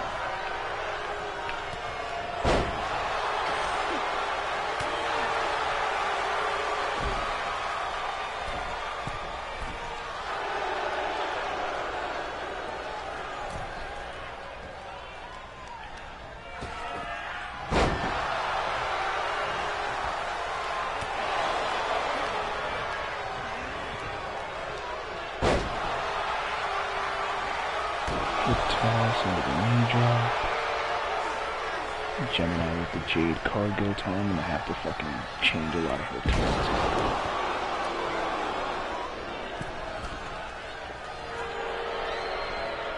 All I'm gonna say is Gemini still Narcosis Cutter, that's it. We going home. Narcosis Cutter. 2 and no bitch, not yet.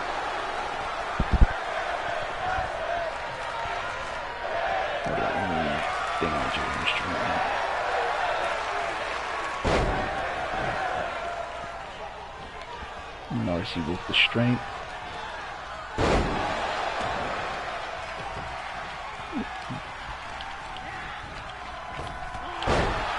Honestly, fun fact, TRG, Narcissa, one of her main inspirations is Diamond Dallas Page.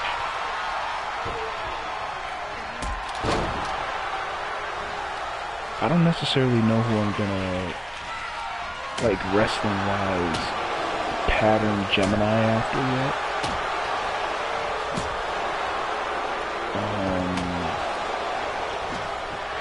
But I do know I want her to have the personality of Tara from True Blood. And honestly have Ryan Stone have the personality of Lafayette. Yeah.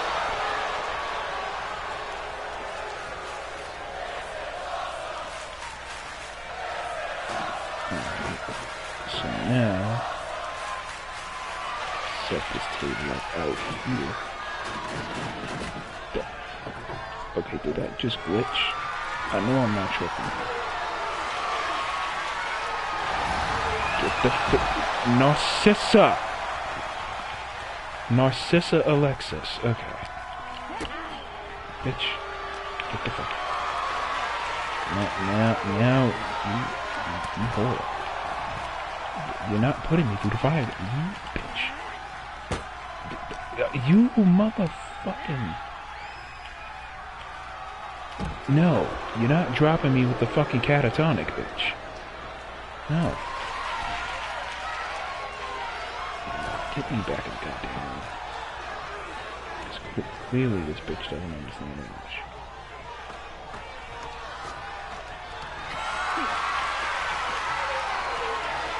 Ah, fuck. Climb the other side of the... You... Bitch, you ruined my spot. And now Narcy like a shark in the water going for the trash can. I know... Bitch, I know you didn't just throw a fucking trash can at me.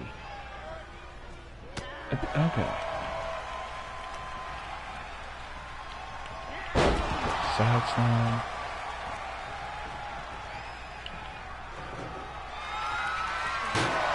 Ow! That is Oscar the Grouch's house, bitch.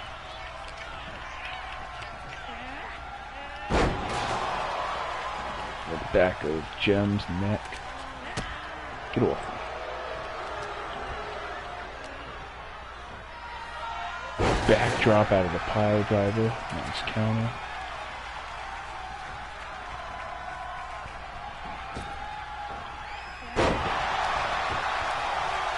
LA Knight elbow drop. 1, 2, 1.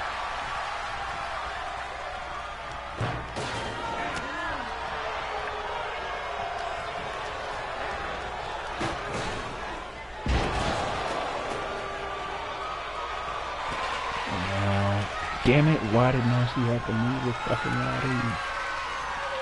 Dumb broad, I was gonna 8-second. Alright.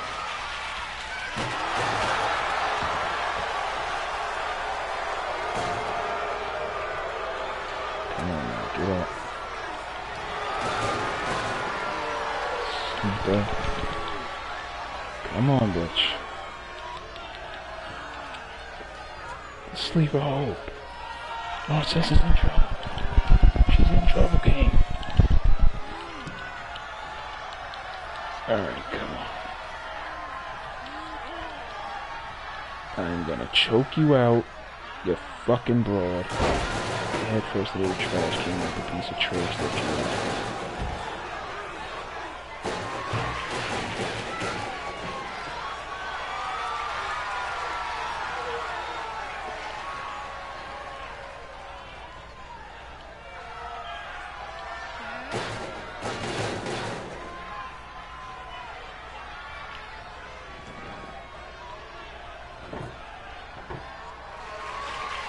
Alright, come on.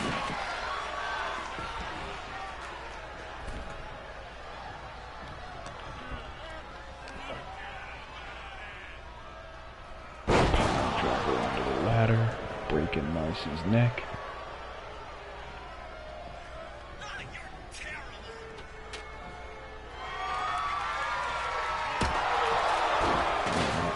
Bitch.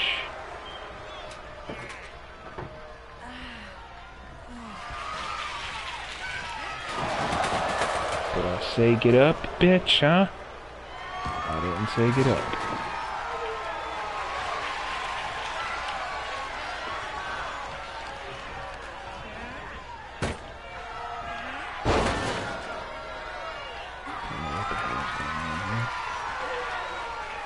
Now, long dart through the table. And now to bring it home. 8-second ride onto the ladder. On the cover. 1, 2, 3. I love how it doubled down too. I love that double down spot right there. But needless to say, Gemini comes out on top. The fucking bitch. Gemini Stone is a whore. H-A-W, a whore.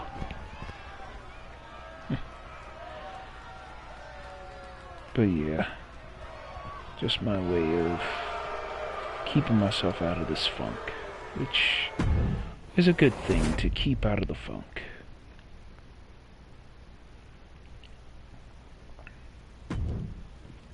Alright, gonna play a couple of more matches.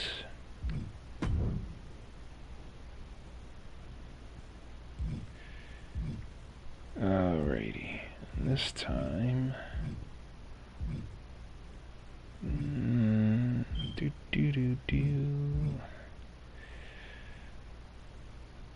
This time we are gonna go to Tides of Chaos. It's gonna be a normal match.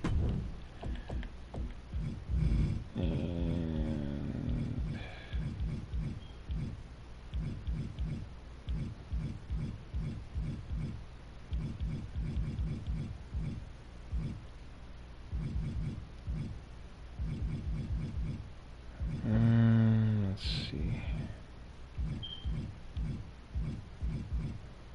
You know what? We're gonna play as El Gordo Negro. El Gordo Negro versus...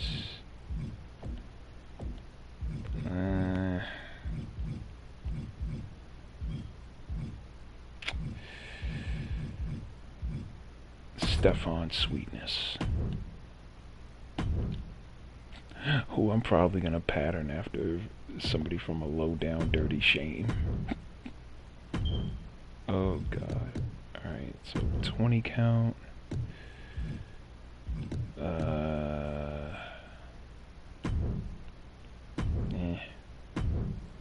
Put the finishers all up. Okay. El Gordo Negro versus Stefan Sweetness.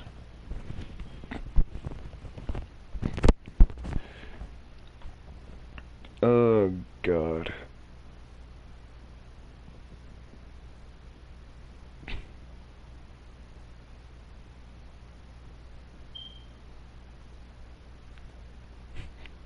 Gordo looked like he wanna eat Stefan. Oh god.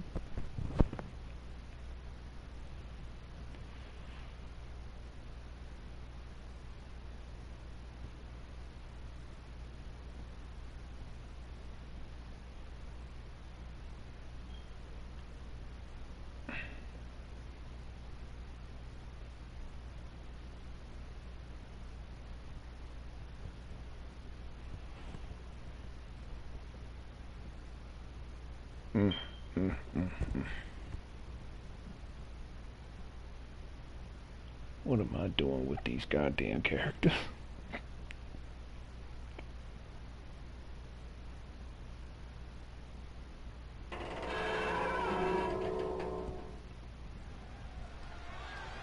El Gordo Negro versus Stefan Sweetness.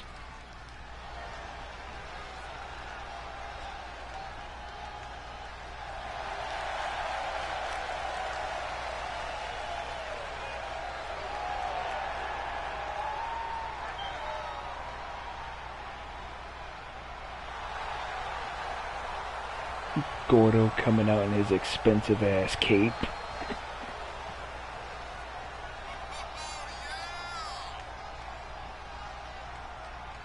Good God. This man is 6'9" tall and weighs about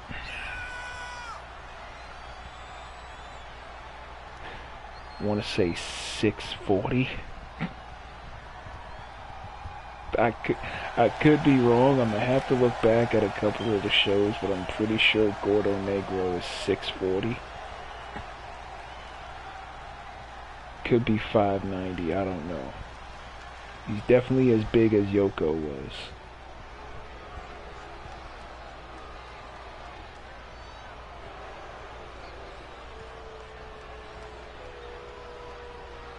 But here comes Stefan Sweetness, the leader of 3 Deep.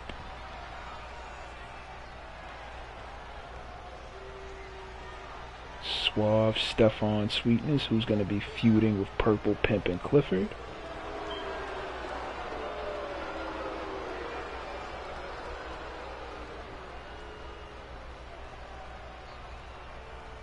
Honestly, I'm proud of the way this character turned out. Like, physically, at least. But how he's going to be portrayed on the show remains to be seen. And yeah, Stefan Sweetness. 3 Deep right there.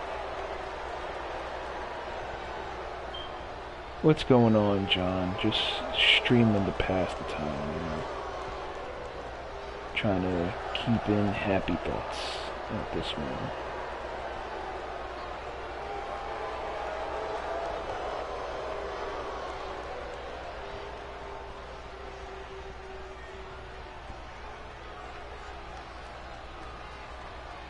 Alright. So, crowd is ready. El Gordo Negro versus Stefan Sweetness. Lil Nate is the referee. And Stefan's there. Chopped him right in the fucking throat. Big spine buster.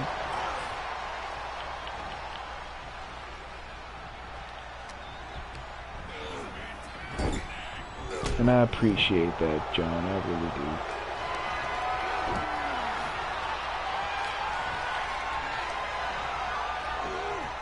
Big belly to belly.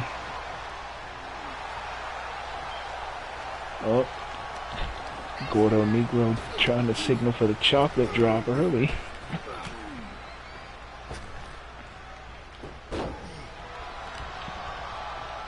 Oh, Gordo Negro trying to signal for the chocolate drop early on.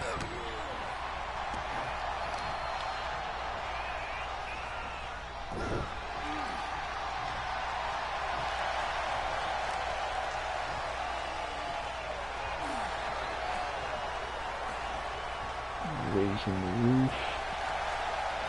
He wipes his feet because he thinks Stefan ain't worth a damn.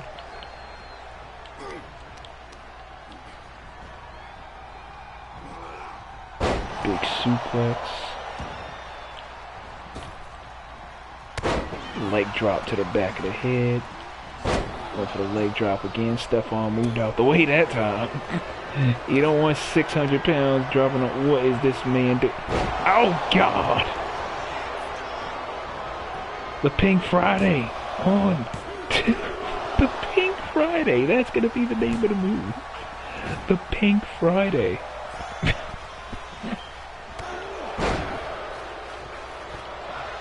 Oh God, the Pink Friday by Stefan Sweetness. That is.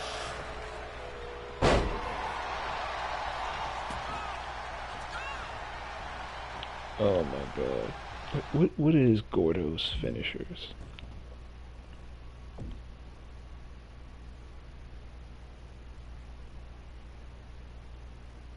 Oh, because I gave him fucking Carmelo Hayes moves.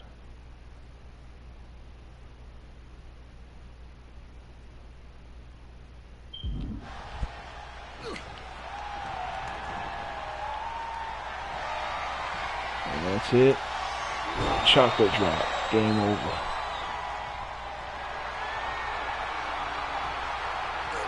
And another chocolate drop. That's it. Gordo Negro done playing around. Oh, Gordo Negro is done playing around. The chocolate drop. 2 of them on Stefan Sweetness.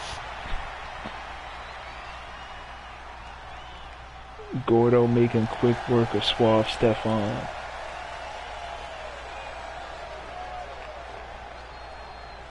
Suave Stefan may have 8 broken ribs after having 700 pounds of humanity drop on his chest twice.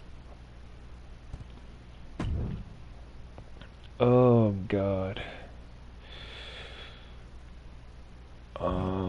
You know what I'm gonna do for this next match? I'm gonna turn the difficulty up a little bit. Yeah, Gordo, El Gordo Negro is a lover of cheeseburgers.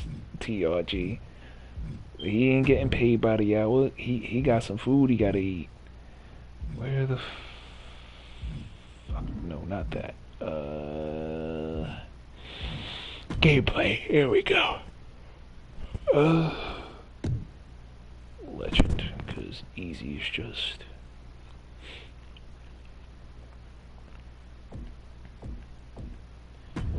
Alright.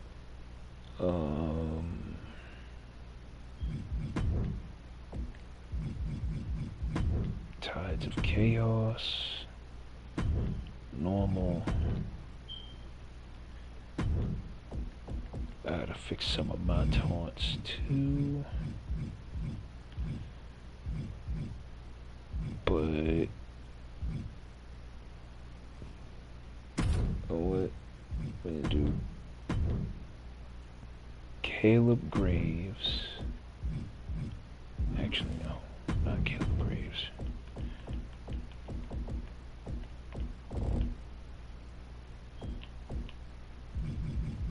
I'm gonna do John versus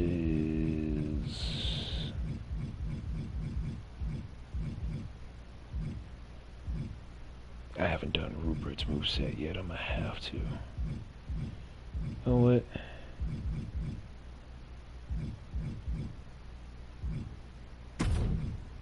No. I'm not gonna have you beat up Brandon's commentator character like that. That would not be good. Let's see.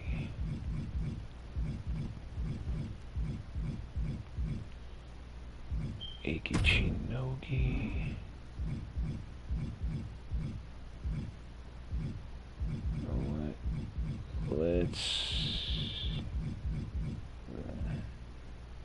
You know what?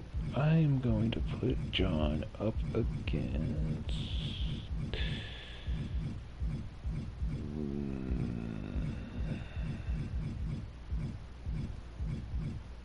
Purple Pimpin' Clifford.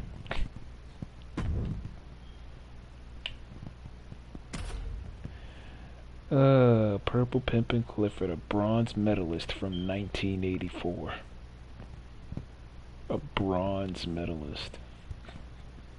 Probably gonna make it a purple medalist at some point. Oh God.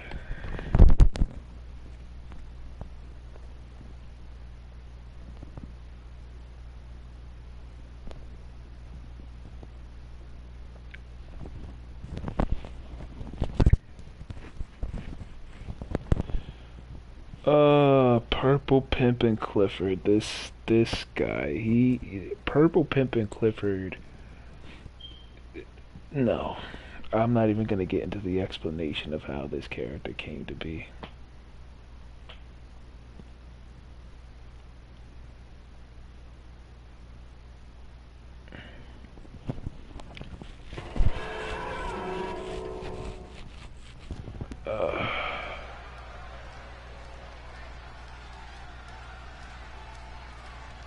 Alright, here we go. We got John Moreau here.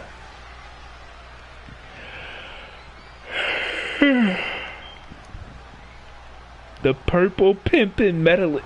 Write that down, TRG. The Purple Pimpin' Medalist. I like that. Oh, that is genius, actually.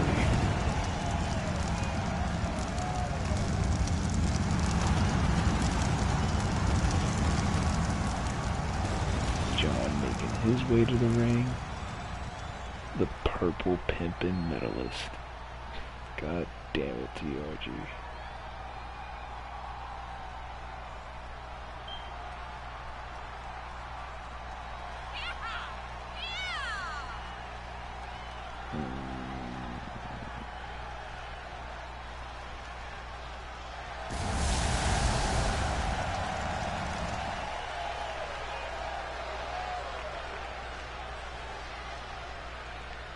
Give me 1 second, folks.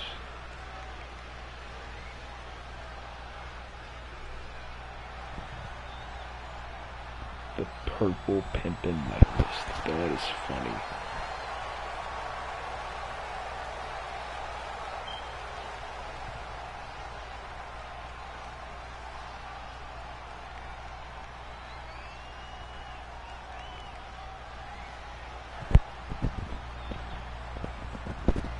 And now, making his way to the ring from fucking, Tallahassee, Florida, weighing at 168 pounds, Purple Pimpin' Clifford. I had to put a hat on him in this entrance.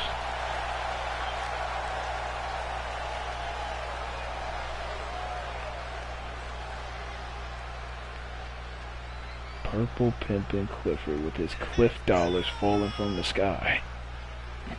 I had to change the lighting on this entrance too.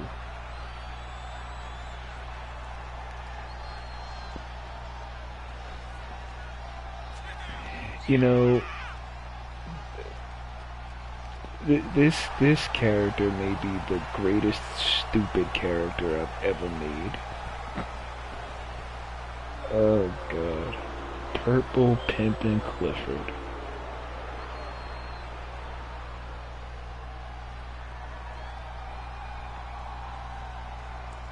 Got his Cliff dollars falling from the sky. The man's rich enough to have his own damn currency.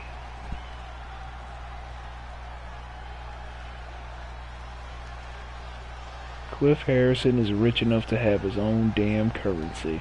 Unbelievable. Alrighty. Got John Moreau. We got Purple Pimpin' Clifford.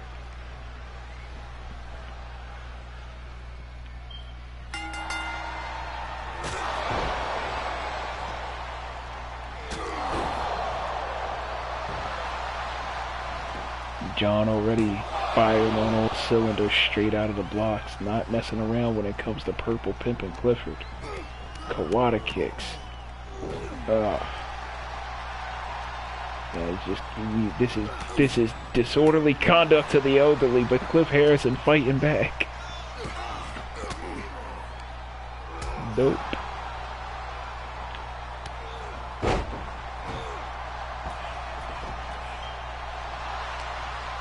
Oh, this is gonna be tough. This is gonna be tough. Can he do it? Drop down. Cliff went for the gut kick. John with the cover. Wait a minute. Cliff's down. 1. Oh no, he's got him.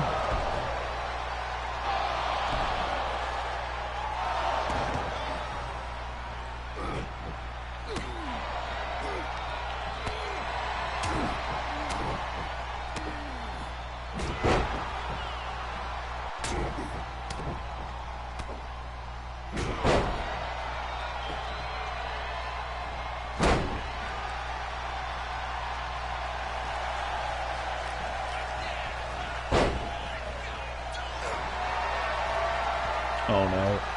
Harrison's got him. Rear naked choke. No. Ah, come on. No, you are not tapping out. God damn it. You are not tapping out. Oh, he's got him. He's got him in the cover. Cliff Harrison breaks out though. Oh, and a drop kick by John. I'm telling y'all, Cliff Harrison, he is no slouch. Angle slam. I forgot I put that on him. Oh god. And now he's gonna go for the ankle lock. It's an ankle lock, you son of a bitch. Ah, you fucking asshole. The Purple Pimpin' ankle lock. Oh, you fucking purple bastard bitch motherfucker. The Purple Pimpin' ankle lock, dude. Oh my god, that is funny. Oh man. Oh, John wants him up. What's he gonna do here?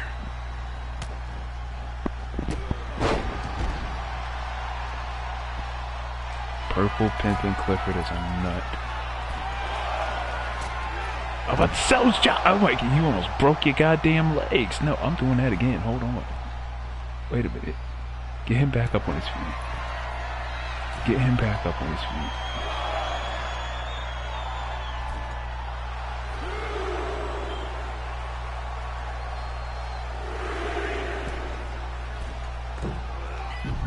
Almost breaking your damn legs on the fucking barricade, dude.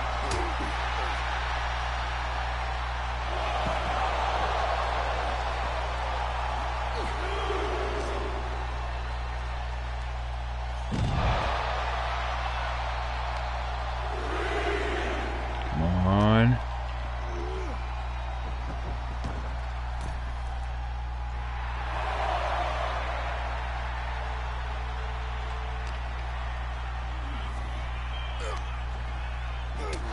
Goya. 1, 2, no.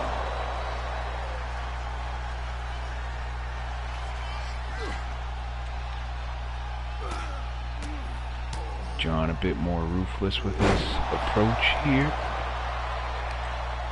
Cliff Harrison getting his ass handed to him here. Gets back up.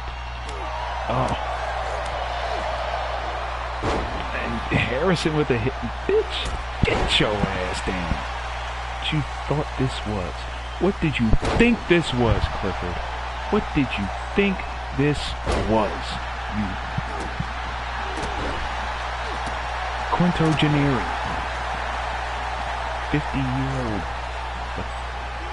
Fuck.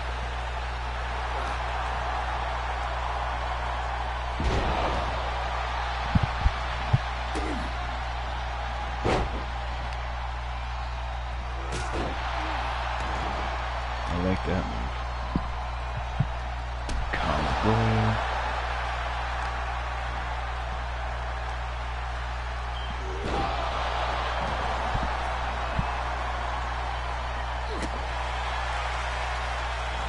Big knee.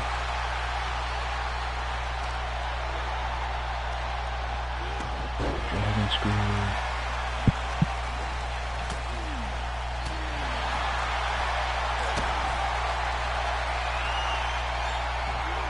Got him up. Pump handle Michinoku driver. 1, 2, no. Come on now.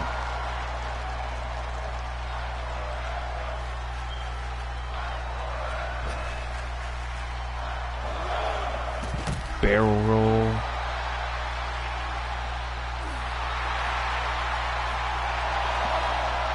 Working the crowd.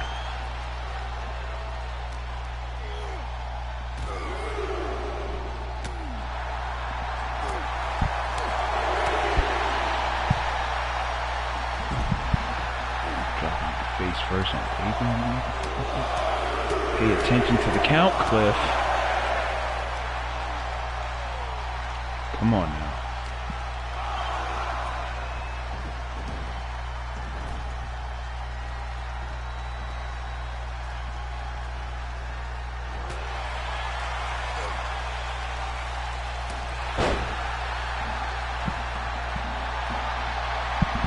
Purple pimpin' ankle lock again.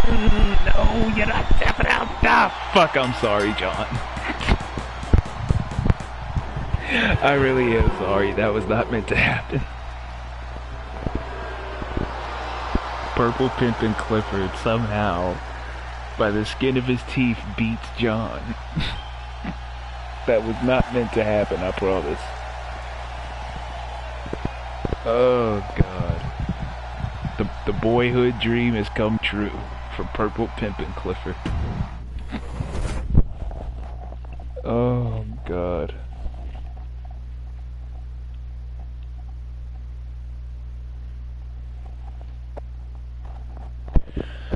Oh, man. I'm gonna miss doing fun stuff like this once I retire. Alrighty. Now we're gonna take things to... Is this the one that I'm gonna use as the Carter? No. Fist combat enclosed.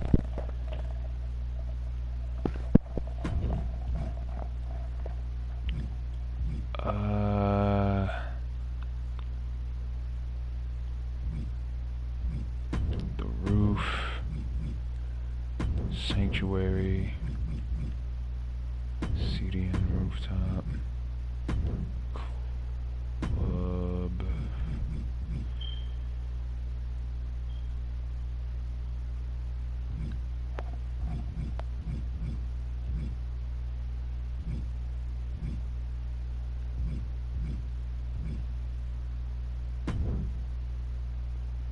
The Carter.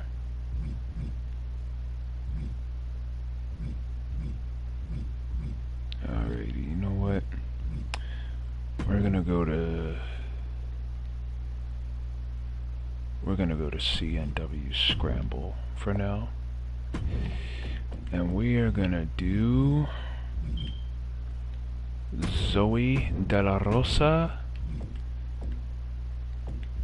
versus, well, Yana's got multiple attires, so I can't choose her.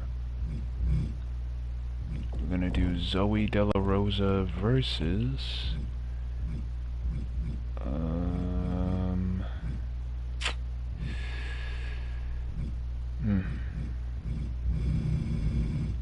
plus I think I gotta do Yana's moves anyway, yeah, so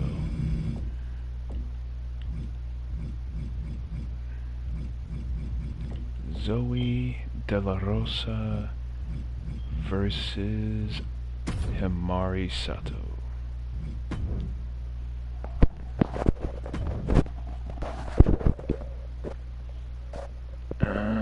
Okay. Start.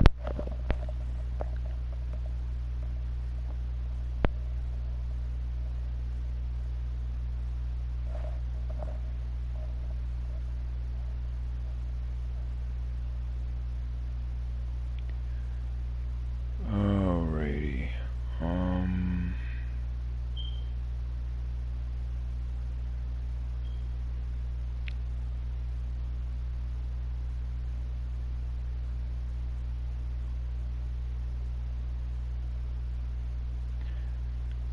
Let me take off my shoes.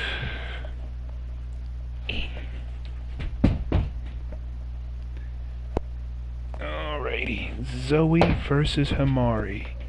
And they actually have history in the ring together because the last time they faced off, Zoe ended up messing her knee up on She-Wolf's Underground 2, I believe it was actually. So I'm probably going to put these two in a rematch as well.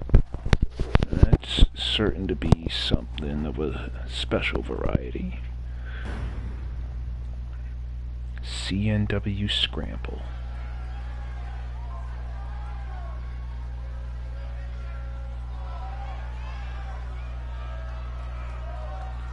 Alrighty.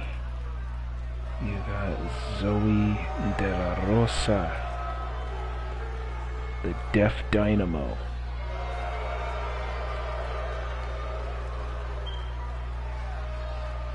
From the Bronx, New York, Mexican descent, half-brother is El Gordo Negro, as hard as that is to believe.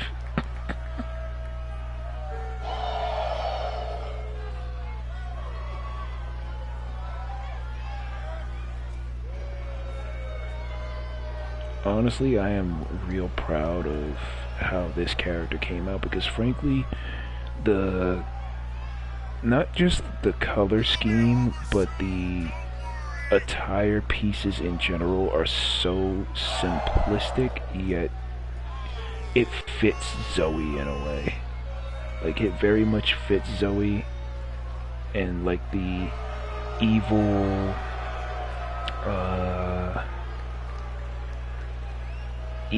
arrogant bitch type of vibe that I'm going for with Zoe.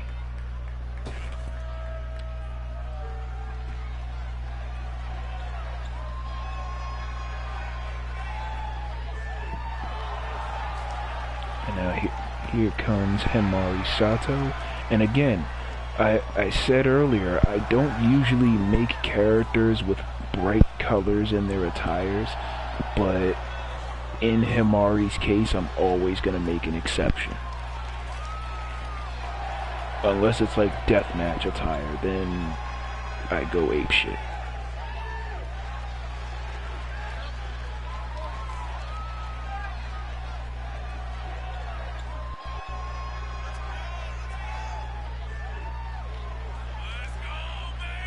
Mari Sato coming from Kobe, Japan.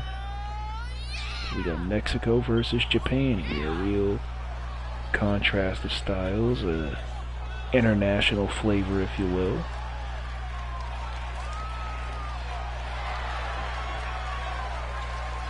Obviously has that Joshi influence in her, but I'm thinking of giving her like a Ilya Dragunov kind of vibe as well, obviously with the entrance.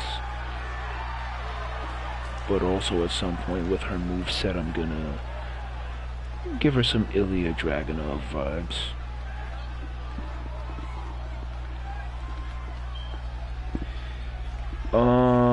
Himari in modern day Carpe Diem lore, she hasn't. But in the story, it'll be explained that she won championships in Lioness Joshi Pro.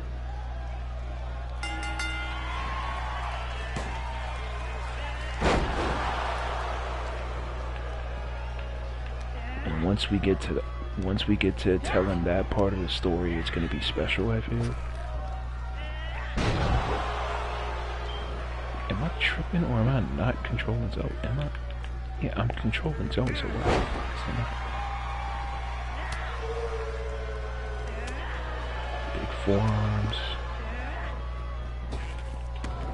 Drop down. Oh, can she not do the fucking leap?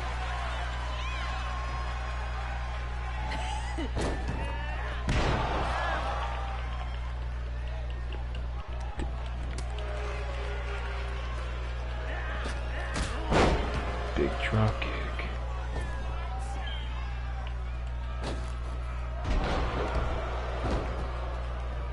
Hold on. That was supposed to be the flipping chocolate drop. Big moonsault.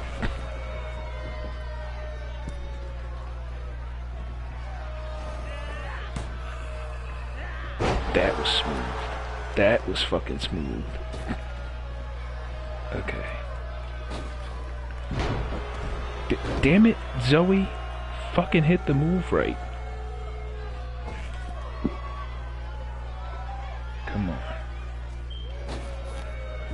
What the fuck? Oh my god. Honestly, Scorpio, it's a slowly but surely kind of thing. It's good to see you in the chat, man.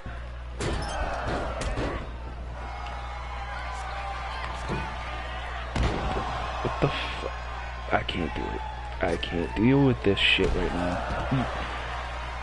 You little fucking Hello Kitty looking puñeta. There we go. Flipping chocolate drop by Zoe. Here we go. Cover 2. No. This match is all over the fucking place. It really is. Oh! She moved out the way. She moved out the way. Oh god. Get the fuck out of here. Get out of my ring. This is La Princesa's ring, bitch. La Princesa Zoe de la Rosa. Get the fuck out of here.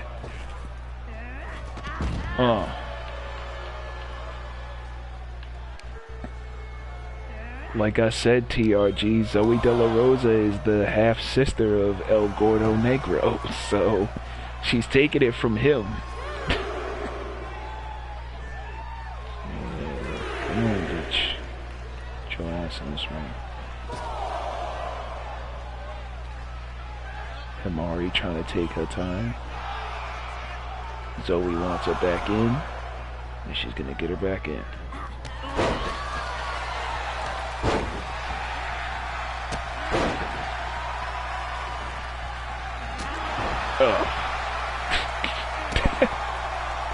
I low-key did that on purpose, I'm not gonna lie. Oh, went for the moonsault. Hamari moved out of the way. Get out of here.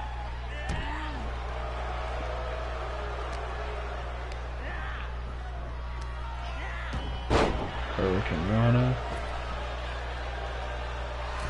Zoe going up to the top. No.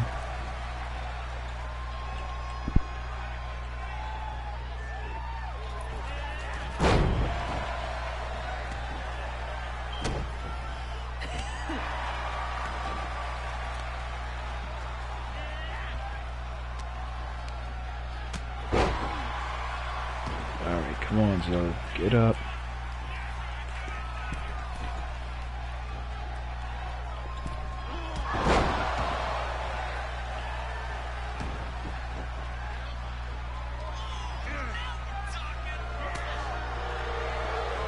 Forearm, no.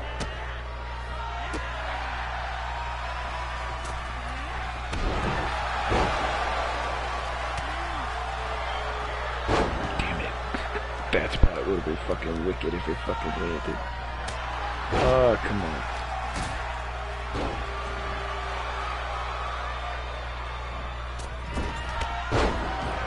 Oh. There it is. Oh, get back. Thank you.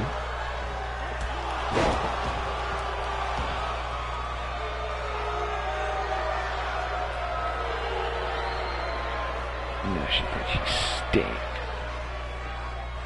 What's her finishes again? Give me a second. 619 double rotation and avalanche crucifix.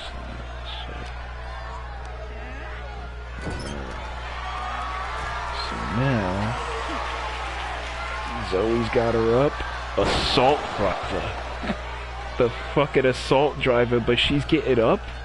You getting up, you motherfucking bitch? You dare get up after the goddamn assault driver? I don't think so. No.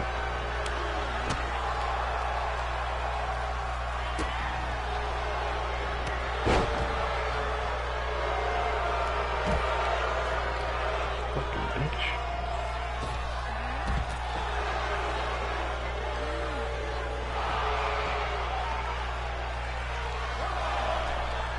Alrighty, Hamari, get up.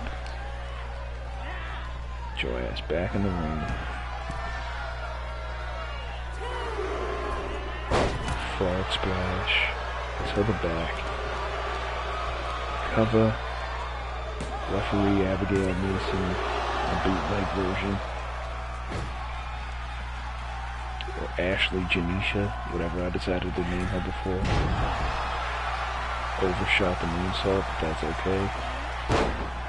Undershot the swanton, that's not okay.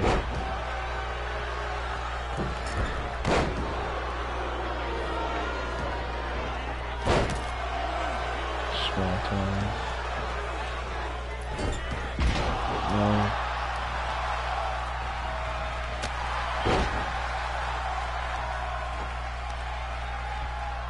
Oh. She tried to counter, but got the counter counted. Oh shit. I didn't realize it was this spot. Fuck.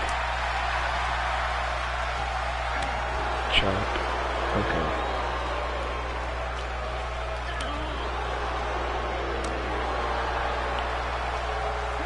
Gah.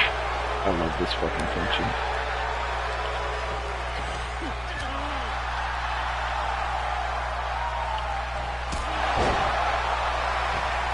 I love that.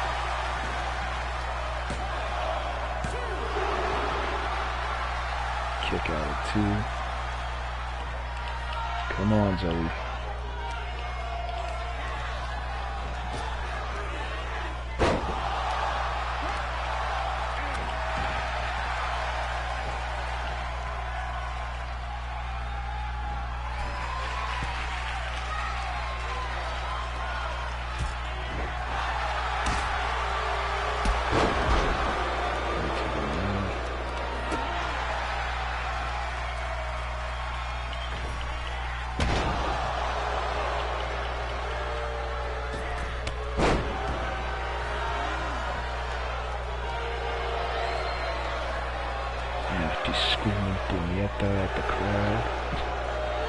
Get your ass up.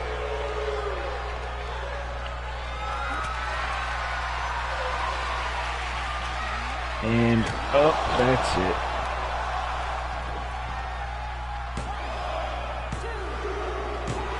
And that's it. Zoe De La Rosa got her ass kicked by Himari Sato again. Himari is the GOAT Joshi of this federation. Zoe De La Rosa gonna have to whoop her ass on the show. Oh God, my body is tired, but fuck it, I'm gonna keep going with this. So I'm having fun. Let's see. Now we're gonna do. What arena are we gonna do here? Swanson Rittner Showdown. No.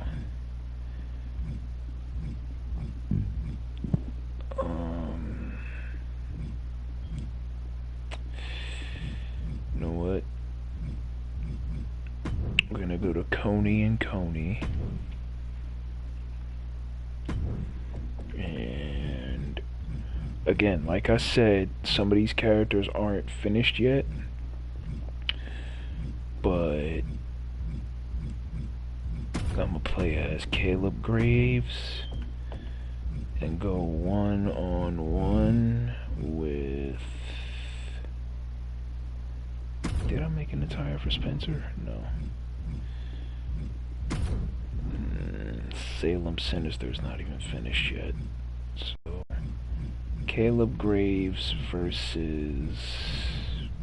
Where the fuck are you?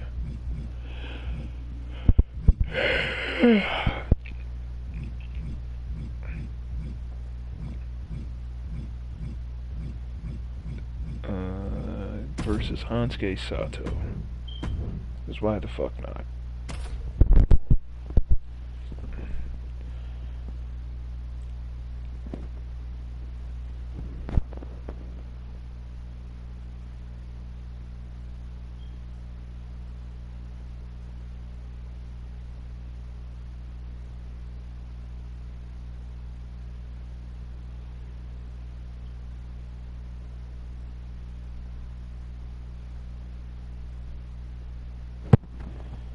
Okay. Had to check something on my phone there for a minute.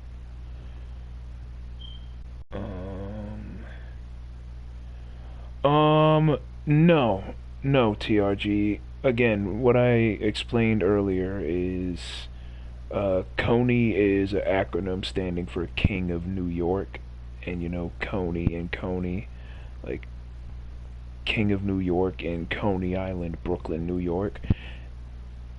Anybody who's anybody, no matter where they're from, can compete in that tournament. It don't gotta be relegated to people just from New York. So like how PWG had Battle of Los Angeles, something like that.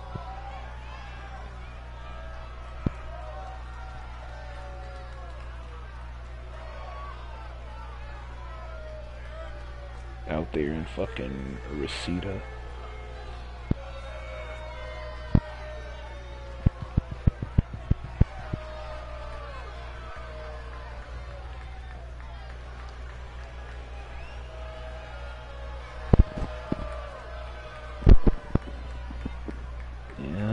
Caleb Graves making his fashionably late 6-hour-long fucking entrance here. I don't know why I did that, by the way, but... Caleb Graves. I gotta fix his damn tights. And eventually I will.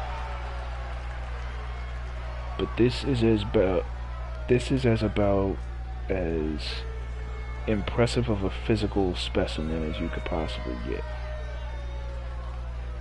Pretty simplistic attire, aesthetic, but it works for a guy like Caleb.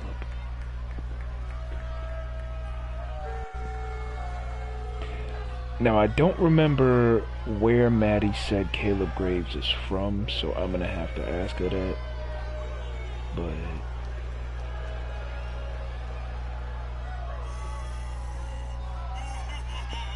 But Caleb Graves is definitely looking to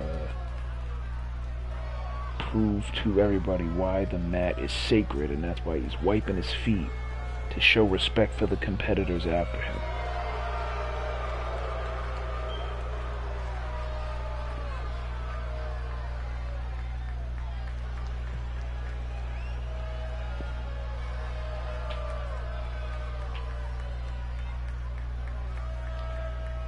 I didn't even think about it from the Kaiser perspective, TRG, but majorly I'm gonna base Caleb off of Chris Masters, like in terms of body shape and moveset, kind of, depending on how I want to go about it.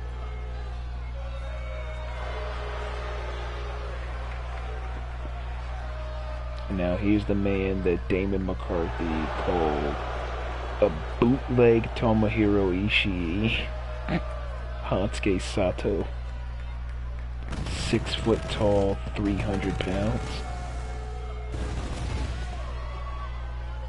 Actually, I'm lying. Hansuke's more like 280, which is borderline the same thing.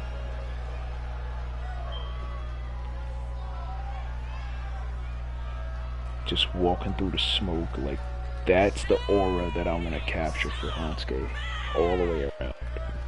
Walking through the smoke, ready for battle, just ready to tear apart anything and anybody that's in his way.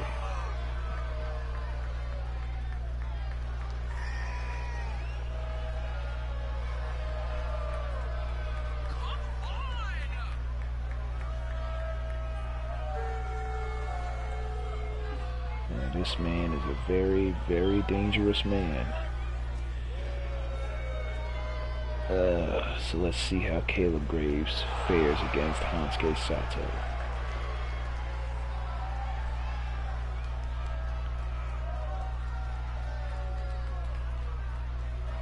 Sato!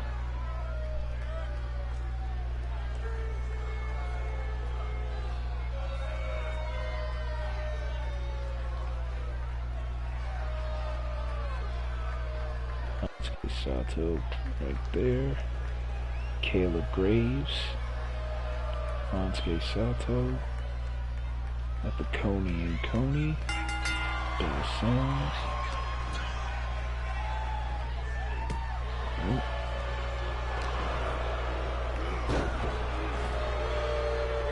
Caleb not fucking around.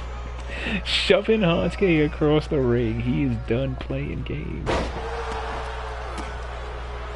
Oh, clubbing blow right to the head. Big splash. Although I kind of wish that was a knee drop, but I get it. Gut wrench powerbomb. Caleb not fucking around here. Hansuke's not messing around either.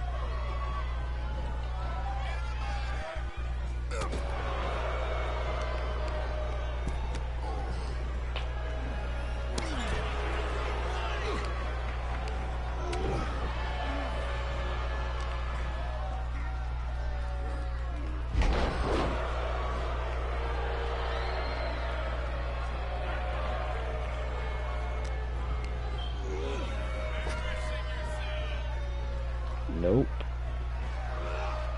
Hansuke throwing him down.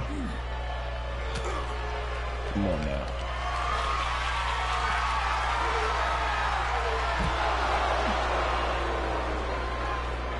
Get the fuck down. What do you think this is? What do you think that... Bitch? Who told you? No, I'm tearing apart the table. Bitch, get off me. This is abuse. No. cravat neck breaker, I guess you could say.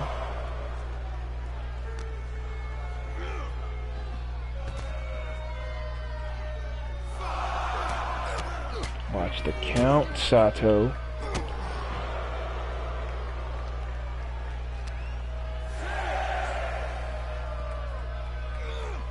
He's really whooping my ass from pillar to post right now. Bitch, no. Specimen.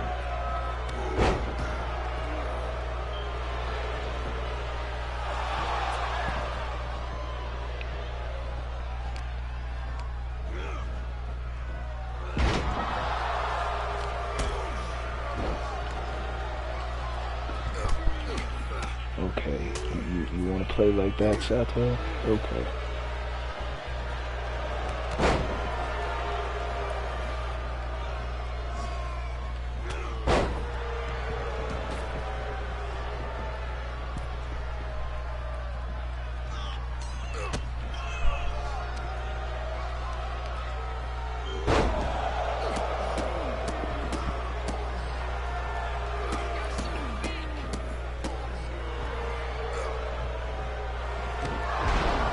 God damn, that was a good shot. But not good enough, Sato, you motherfucker.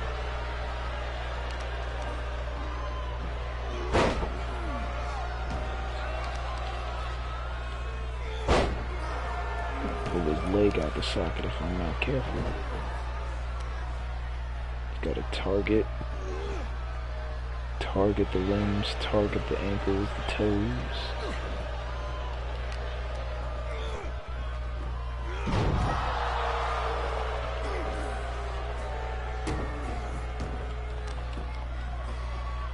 Now he's got him in a gut wrench again.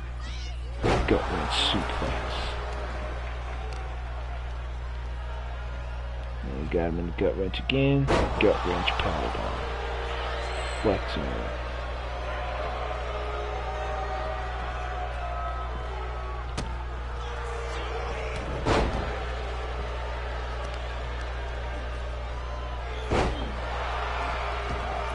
Come on now. Get your ass up.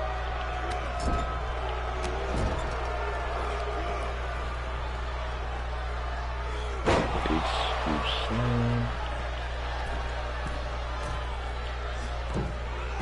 Big splash. Come on now. I almost got this one.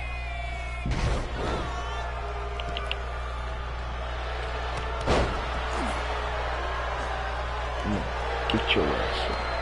Get up.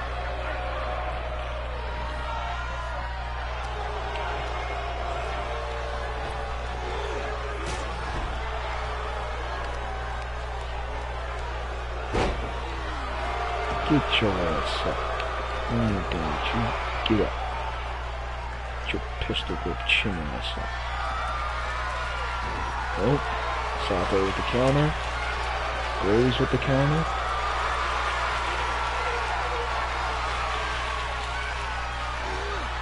Oh.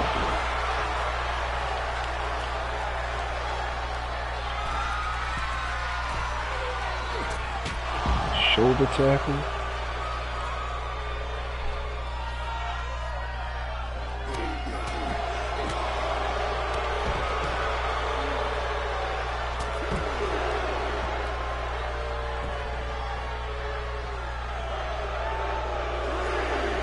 Get up in the ring taunt.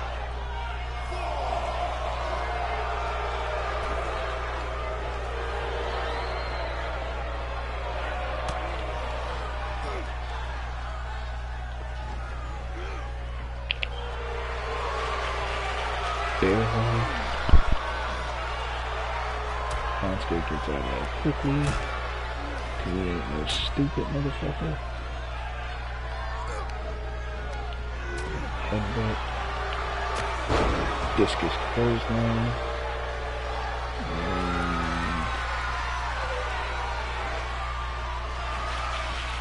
Power bomb. Cover 2. That was some hard hitting shit. That honestly was one of the more hard-hitting matches that I've played. Caleb Graves beat Tansuke Sato in surprisingly convincing fashion.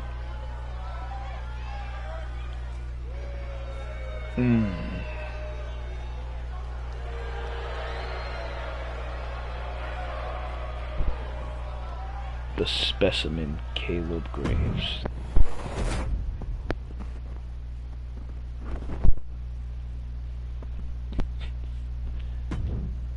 Oh boy. I'll do one more match and then I'll call it. Now, what we are going to do... Oh, fuck it, we'll go here. Just so y'all can see what the arena looks like.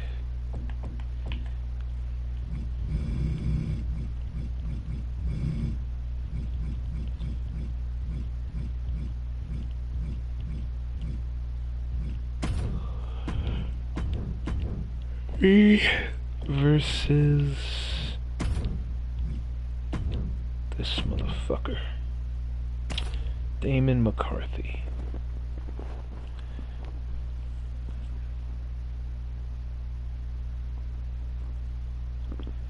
Father versus son.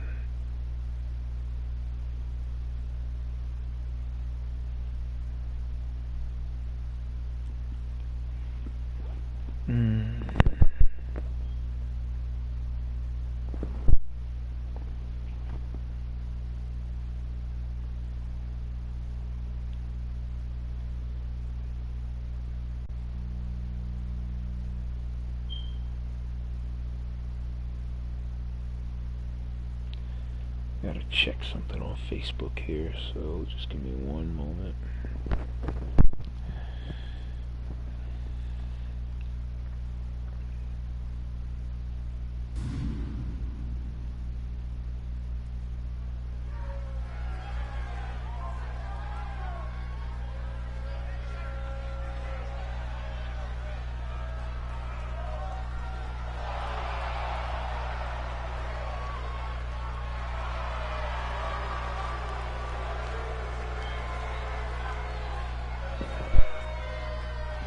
And of course I'll make my way out to the ring.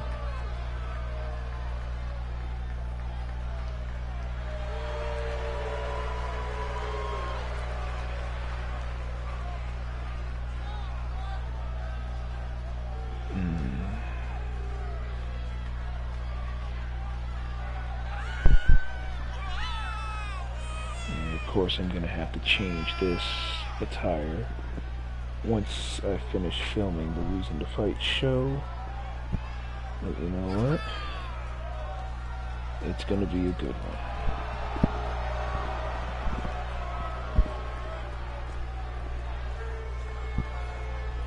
Alrighty. The VWC. Like I said, whoever wants the logos, I'm putting them in another server, and whoever wants it can have it. So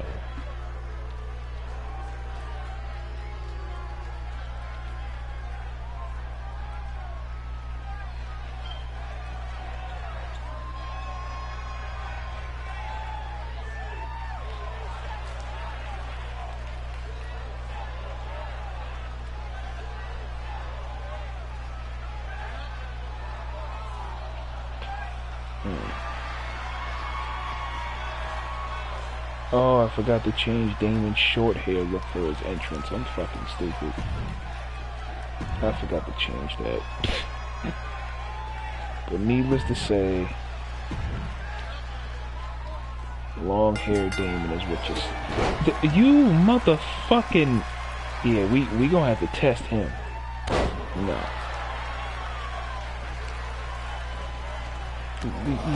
This man... No. Look at this. I have a concussion, father. What is wrong with you?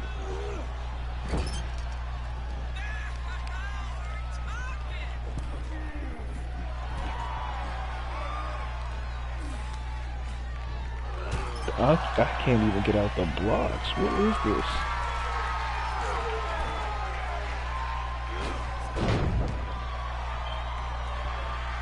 I am getting my ass beat, yo. What is going on?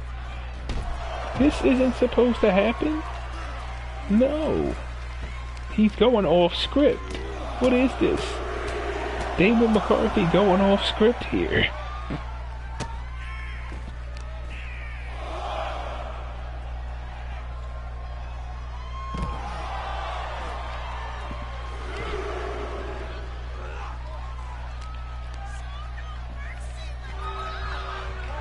Ass down.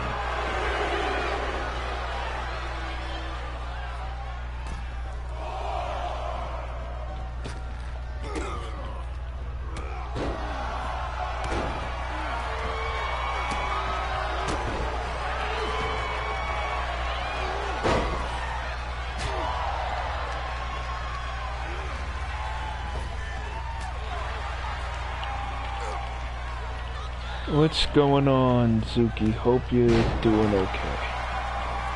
I'm just... fucking kick out. I'm just... lounging and stuff. And... just keeping as positive as I can before I start the couple of weeks. If this old geriatric knuckle... break your goddamn back, you piece of shit.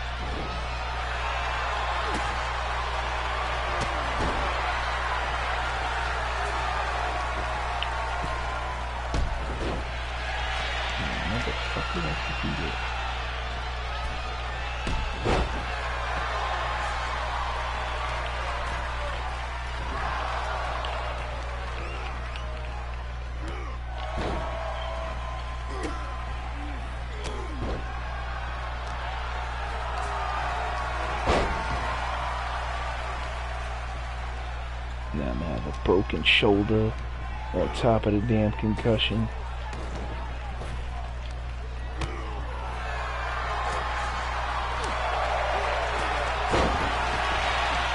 At the moment, Zuki, I'm probably not gonna get it straight away.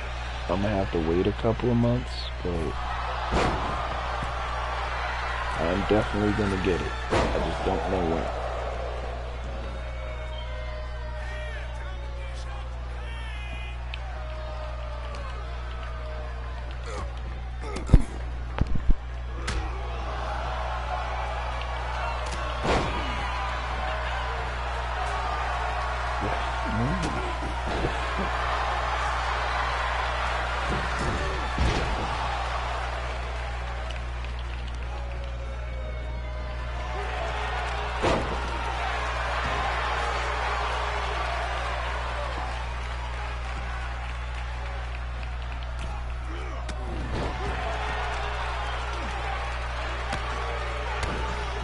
Bleeding now. Bleeding now, motherfucker. Bleeding? You bleeding? Oh, you bleeding? You bleeding? You bleeding, you motherfucker.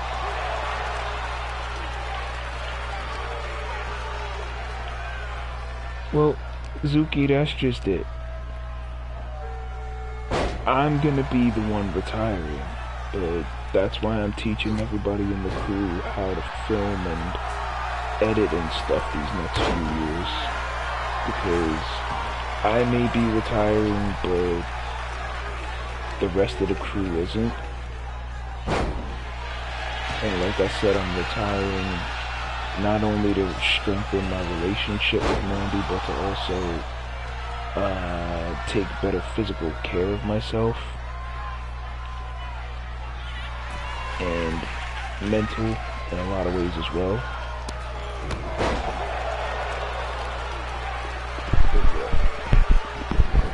Like I said, between now and 2030, a lot of things can change, so who knows? Beat your ass. Beat your ass, nigga. Beat your motherfucking ass.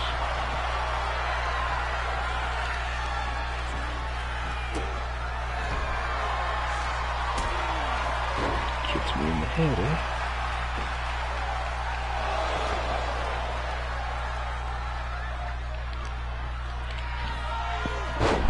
Okay, now I gotta sit up.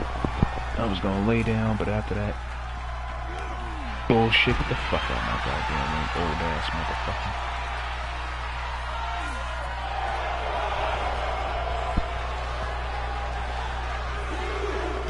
And I fall.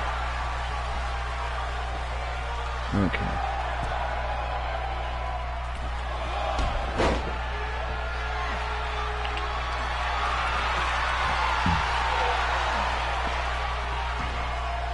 Figure 4.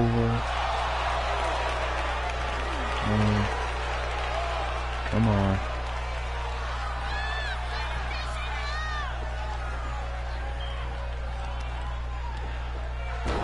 Mark of excellence. And I lose. Fuck it. I don't care. I'm like super fucking tired anyways.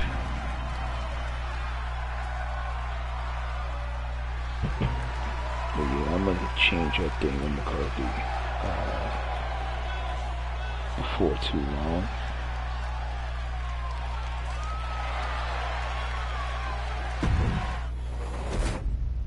But yeah. This has been quite a fun stream. Hopefully those that came out enjoyed it.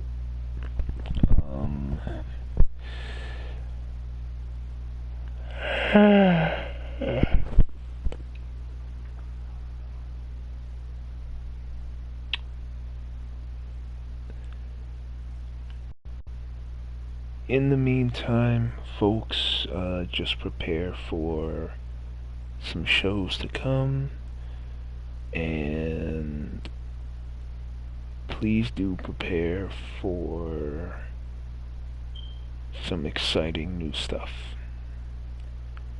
I'm extremely tired. I'm gonna try to sleep.